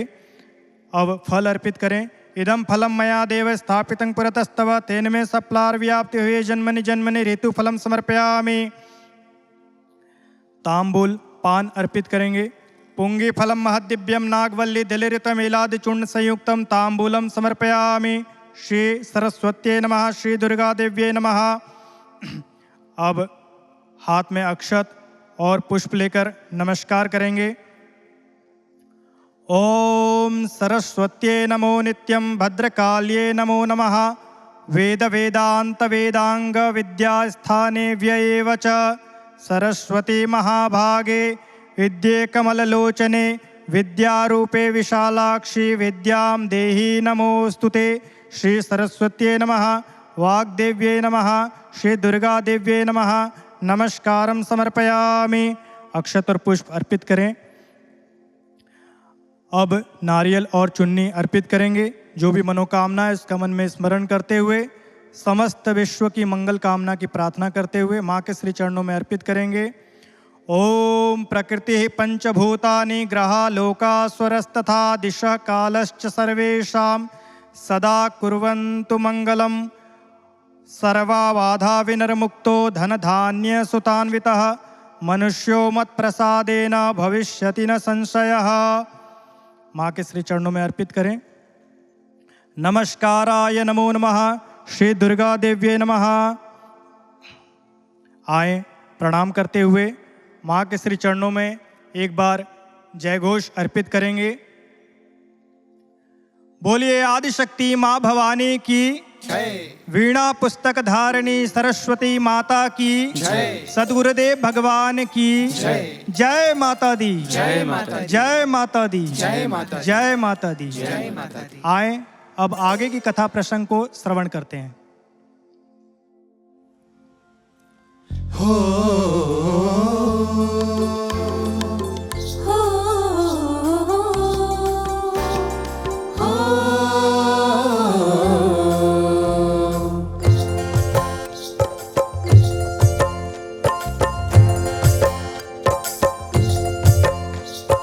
झूमो रे नाचो रे गाओ रे आओ रे खुशियों का पर्व है आया। झूमो रे नाचो रे गाओ रे आओ रे खुशियों का पर्व है आया। नया है गगन नई है उमंग माह बसंत है आया। झूल रही है डाल पे कलिया माह बसंत है आया। नया है गगन नई है उमंग माह बसंत है आया। झूल रही है डाल पे कलिया माह बसंत है आया।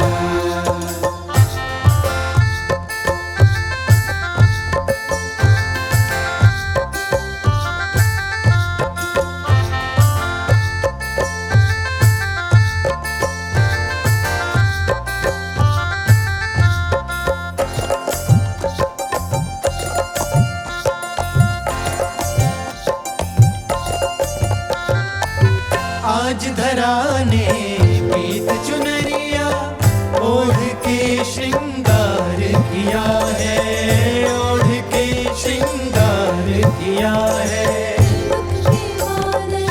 छट गए सारे नया सवेरा सबको दिया है, नया सवेरा सबको दिया है। देखी जिधर भी उत्सव है छाया, देखी जिधर भी उत्सव छाया। खुशियों का पर्व है आया। नया है गगन नई है उमंग माह बसंत है आया। झूल रही है डाल पे कलिया माह बसंत है आया।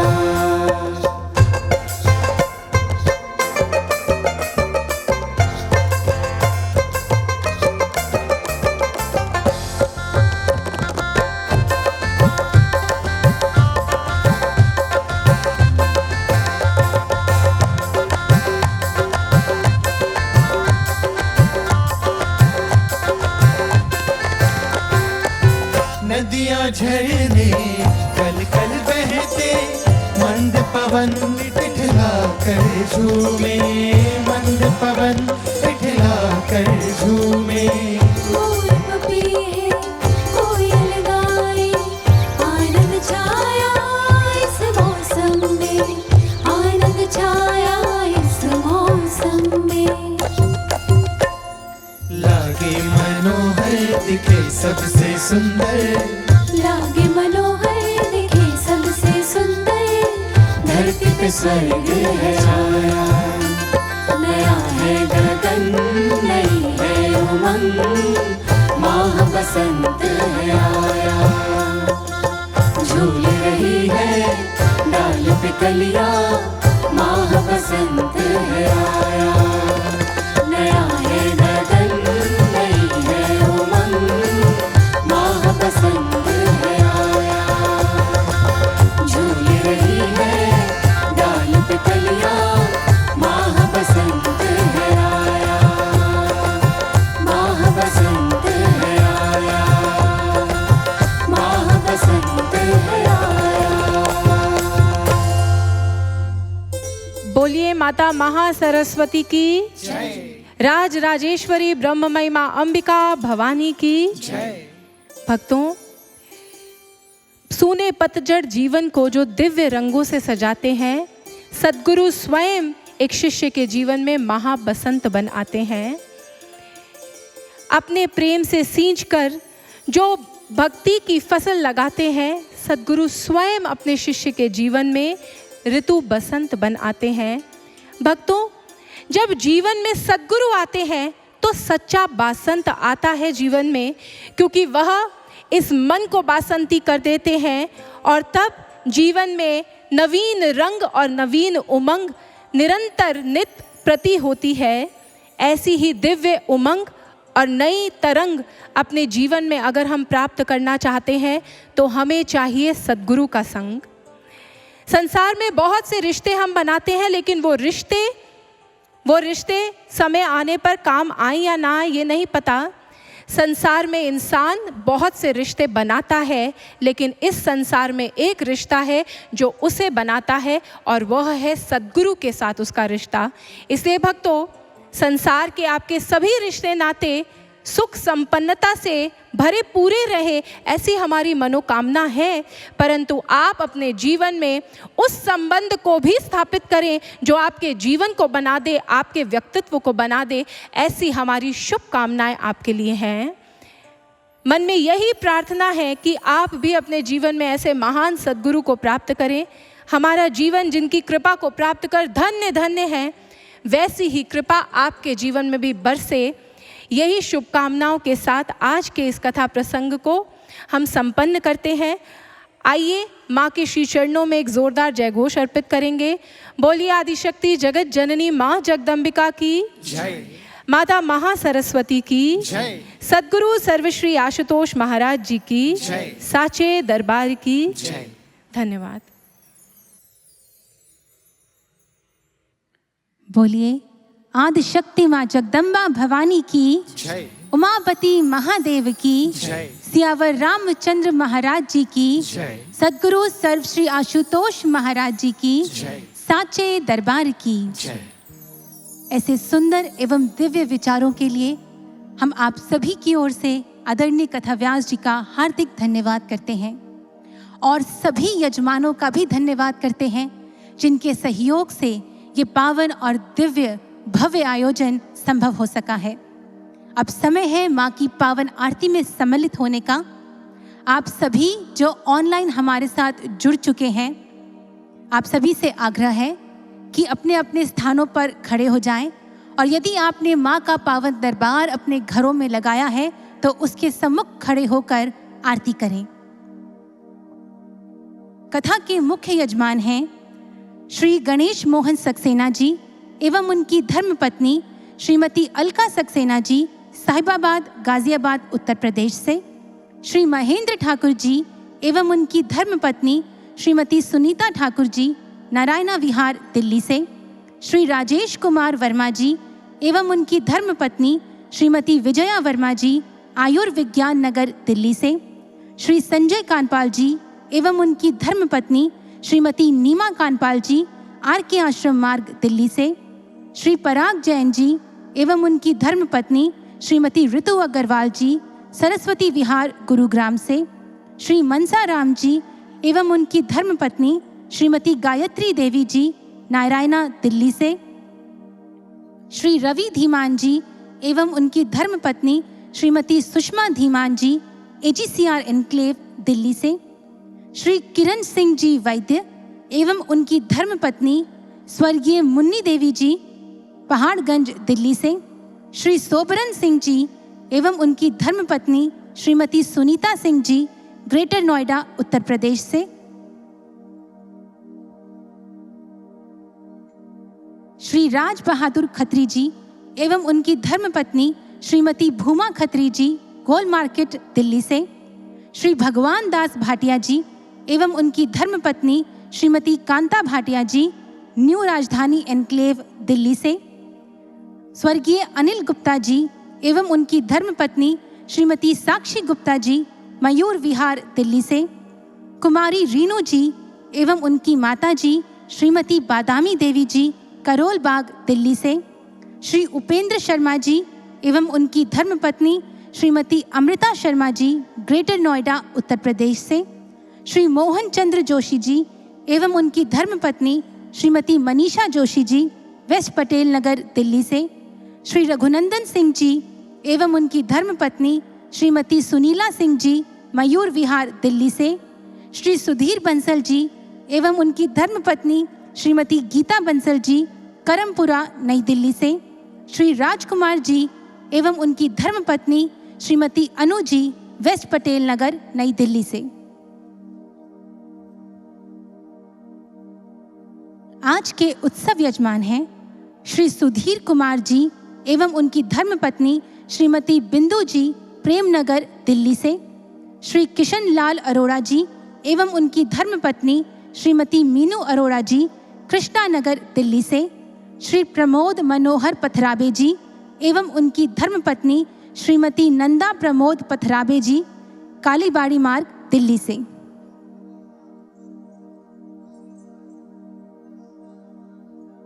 आज के दैनिक यजमान हैं श्री भारत भूषण खेड़ा जी एवं उनकी धर्मपत्नी श्रीमती शशि प्रभा खेड़ा जी, सुदर्शन पार्क, दिल्ली से। श्री हिमांशु मुंशी जी एवं उनकी धर्मपत्नी श्रीमती पूनम मुंशी जी, इंदिरापुरम, गाजियाबाद, उत्तर प्रदेश से। श्री महेश दत्त कौशिक जी एवं उनकी धर्मपत्नी श्रीमती रजनी कौशिक जी, विश्वास नगर, दिल्ली से। श्री हरेंद्र कुमार जी, नारायणा इंडस्ट्रियल एरिया, दिल्ली से। श्रीमती उषा रानी जी एवं उनके सुपुत्र श्री हर्षित शर्मा जी, अशोक विहार, दिल्ली से। श्रीमती सुमन कटारिया जी एवं उनकी सुपुत्री इशिका कटारिया जी, वजीरपुर, दिल्ली से। श्री मनीष पाल जी एवं उनकी धर्मपत्नी श्रीमती अनीता पाल जी, ग्रेटर नोएडा, उत्तर प्रदेश से। श्री मुन्ना लाल नागर जी एवं उनकी धर्मपत्नी श्रीमती सरोज नागर जी, मयूर विहार, दिल्ली से। श्री ओम प्रकाश सिंह जी एवं उनकी धर्मपत्नी श्रीमती आरती सिंह जी, इंदिरापुरम, गाजियाबाद, उत्तर प्रदेश से। आए, अब समय है माँ की पावन आरती में सम्मिलित होने का। एक बुलंद जय घोष माँ के पावन श्री चरणों में लगाएंगे। बोलिए जगत जननी माँ जगदम्बा भवानी की जय। सियावर रामचंद्र महाराज जी की जय। सद्गुरु सर्व श्री आशुतोष महाराज जी की जय। साचे दरबार की जय।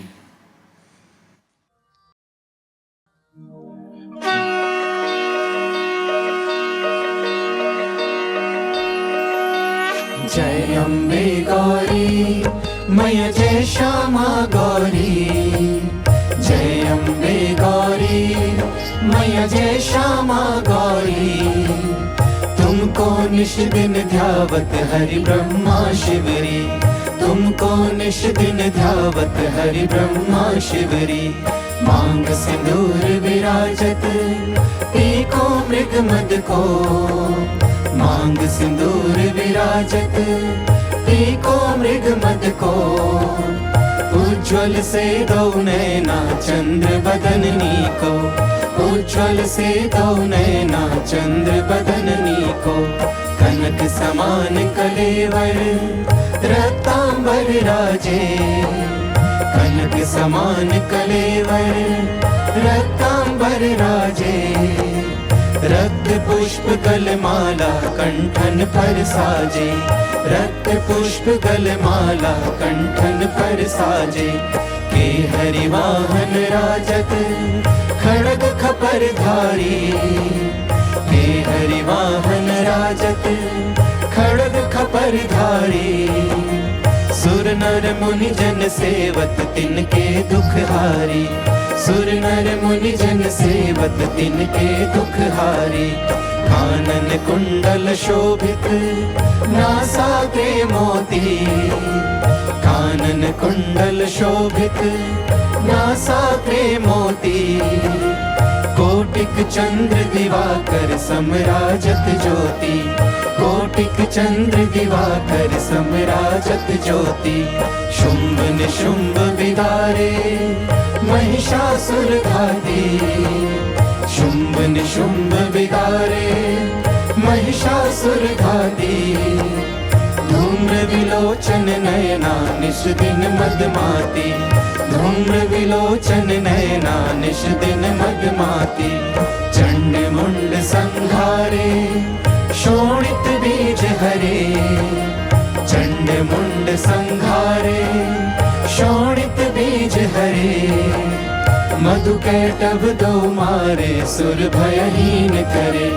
मधु कैटभ दो मारे सुर भयहीन करे। ब्रह्माणी रुद्राणी तुम कमला रानी। ब्रह्माणी रुद्राणी तुम कमला रानी। आगम निगम बखानी तुम शिव पटरानी। आगम निगम बखानी तुम शिव पटरानी। 64 योगिनी गावत नृत्य करत भैरो। 64 योगिनी गावत नृत्य करत भैरो।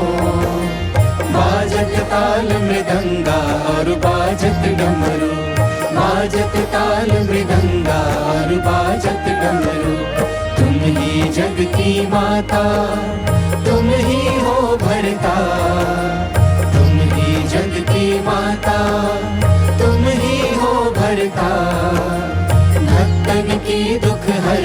सुख संपत्ति करता, भक्तन की दुख हरता, सुख संपत्ति करता। भुजाचार्य अति शोभित वर मुद्राधारी, भुजाचार्य अति शोभित वर मुद्राधारी। मन वांछित फल पावत सेवत नर नारी, मन वांछित फल पावत सेवत नर नारी। कंचन थाल विराजत अगर कपूर बाती, कंचन थाल विराजत अगर कपूर बाती। श्रीमाल के तुम राजत कोटि रतन ज्योति, श्रीमाल के तुम राजत कोटि रतन ज्योति। श्री अम्बे जी की आरती जो कोई नर गावे, श्री अम्बे जी की आरती जो कोई नर गावे। कहत शिवानंद स्वामी सुख संपत्ति पावे, कहत शिवानंद स्वामी सुख संपत्ति पावे। जय अम्बे गौरी मैया जय श्यामा गौरी, जय अम्बे गौरी मैया जय श्यामा गौरी। तुमको निश दिन ध्यावत हरि ब्रह्मा शिवरी, तुमको निश दिन ध्यावत हरि ब्रह्मा शिवरी। मैया जी को निश दिन ध्यावत हरि ब्रह्मा शिवरी, मैया जी को निश दिन ध्यावत हरि ब्रह्मा शिवरी।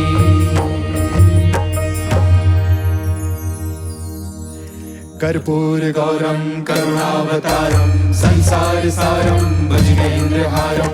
सदा वसंतम हृदयारविंदे भवम भवानी सहितं नमामि।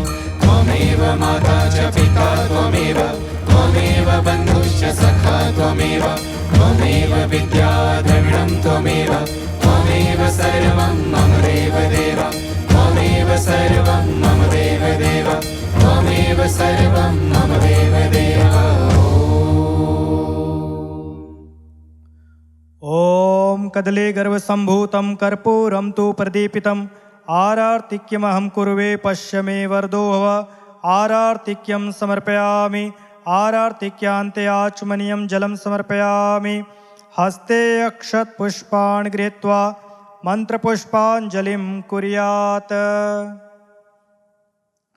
ॐ यज्ञेन यज्ञमयजन्त देवास्तानि धर्माणि प्रथमान्यासन्न तेहनाकं महिमानः सचन्त यत्र पूर्वे साध्याः सन्ति देवाः। ॐ एकदन्ताय विद्महे वक्रतुण्डाय धीमहि तन्नो दन्ते प्रचोदयात्। ॐ वाग्देव्यै च विद्महे कामराजाय धीमहि तन्नो देवी प्रचोदयात्। ॐ तदपुरुखाय विद्महे आशुतोषाय धीमहि तन्नो ज्ञानं प्रचोदयात्। शेवन्तिका वकुल चंपक पाटलाभै पुण्या गजादिकर वीर रसाल पुष्पै बिल्व प्रवाल तुलसी दल मंजरी भी त्वां पूजयामि जगदीश्वर मे प्रसीद, त्वां पूजयामि जगदीश्वर मे प्रसीद, त्वां पूजयामि जगदीश्वर मे प्रसीद।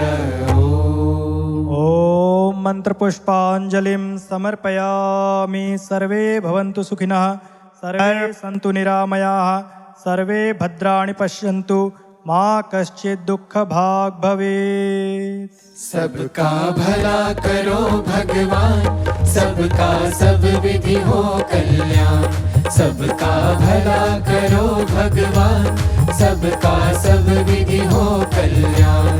सबका भला करो भगवान, सबका सब विधि हो कल्याण। सबका सब विधि हो कल्याण, सबका सब विधि हो कल्याण।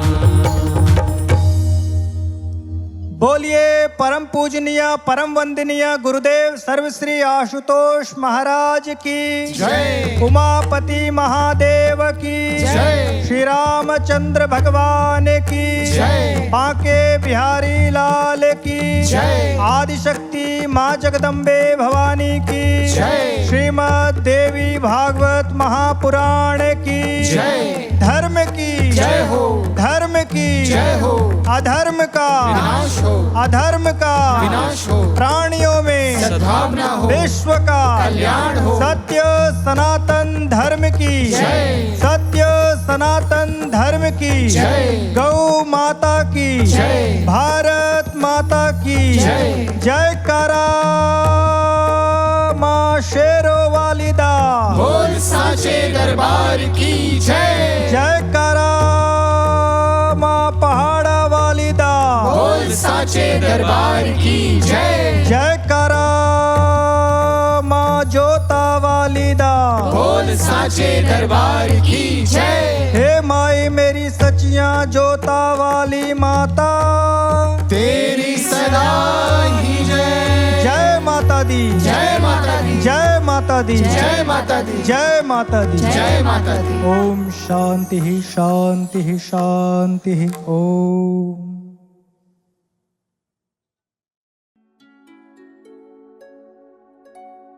सर्वमंगल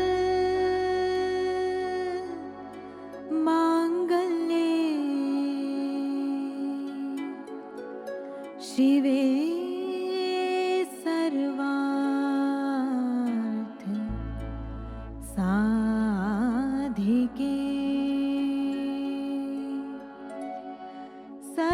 सर्वमंगल मांगल्ये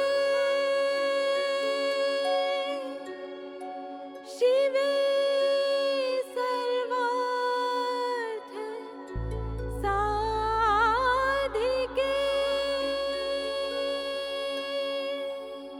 शरण्ये त्र्यंबके गौरी नारायणी नमोस्तुते। नारायणी नमोस्तुते। नारायणी नमोस्तुते।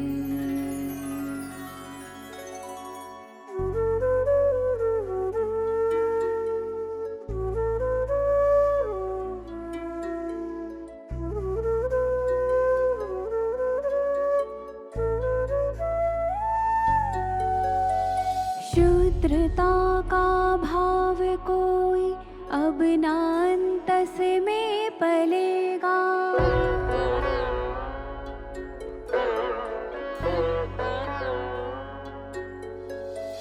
नहीं सूनापन समूहों में किसी को अब खलेगा।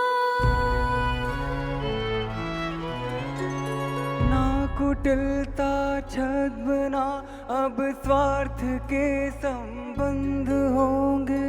सब सहायक दुख व तकलीफों में एक दूजे के होंगे।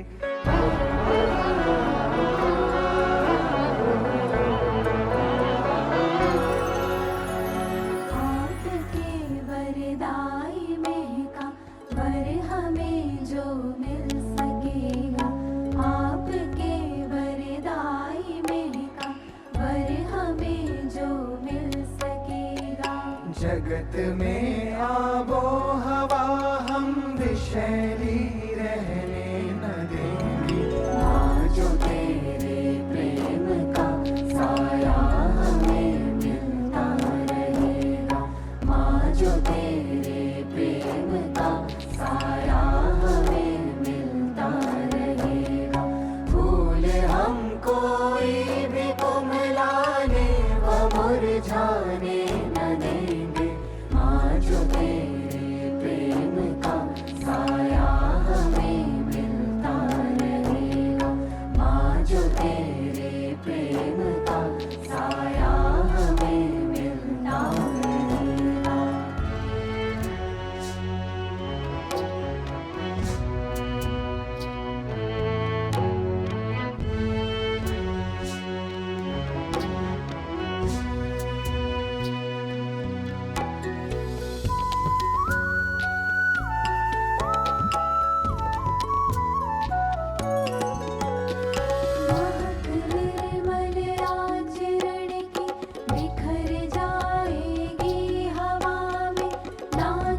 गति बदल कर हम बढ़ेंगे, कैद थे सीमाओं में जो पाँव वो आगे बढ़ेंगे।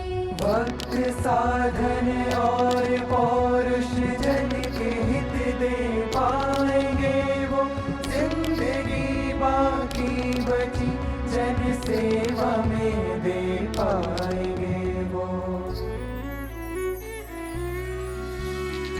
आपके मन का घना कारुण्य जो हमको मिलेगा, आपके मन का घना कारुण्य जो हमको मिलेगा।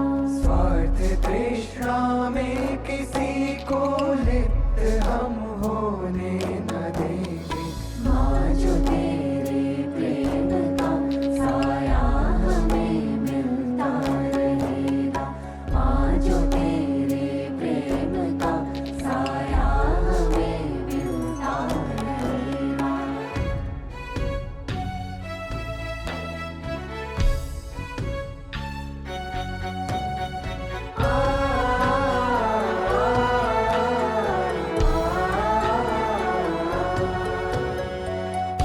एकजुट कर शक्ति को देंगे नवल वातावरण हम, प्रेरणा प्रद आपका उजला सृजन संदेश दे हम।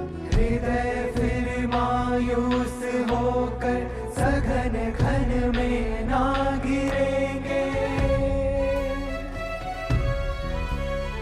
सरल सुर सरिसा ममत्व हमें अगर मिलता रहेगा, सरल सुर सरिसा ममत्व हमें अगर मिलता रहेगा।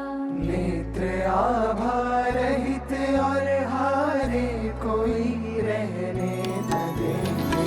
माँ जो तेरे प्रेम का साया हमें मिलता रहेगा, माँ जो तेरे प्रेम का साया हमें मिलता रहेगा।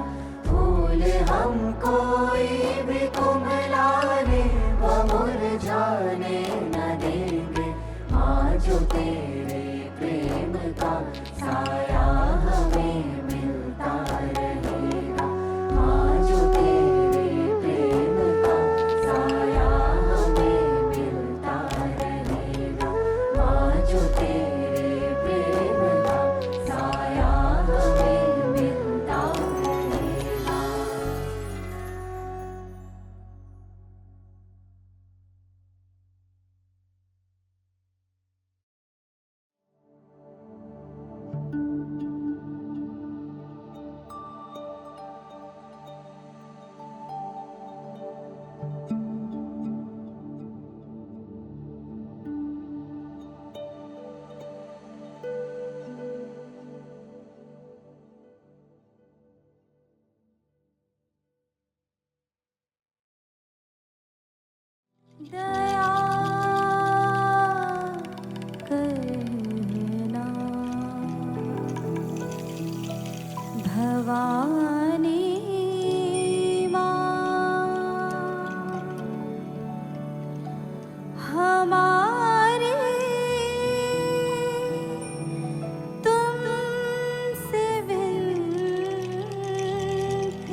माया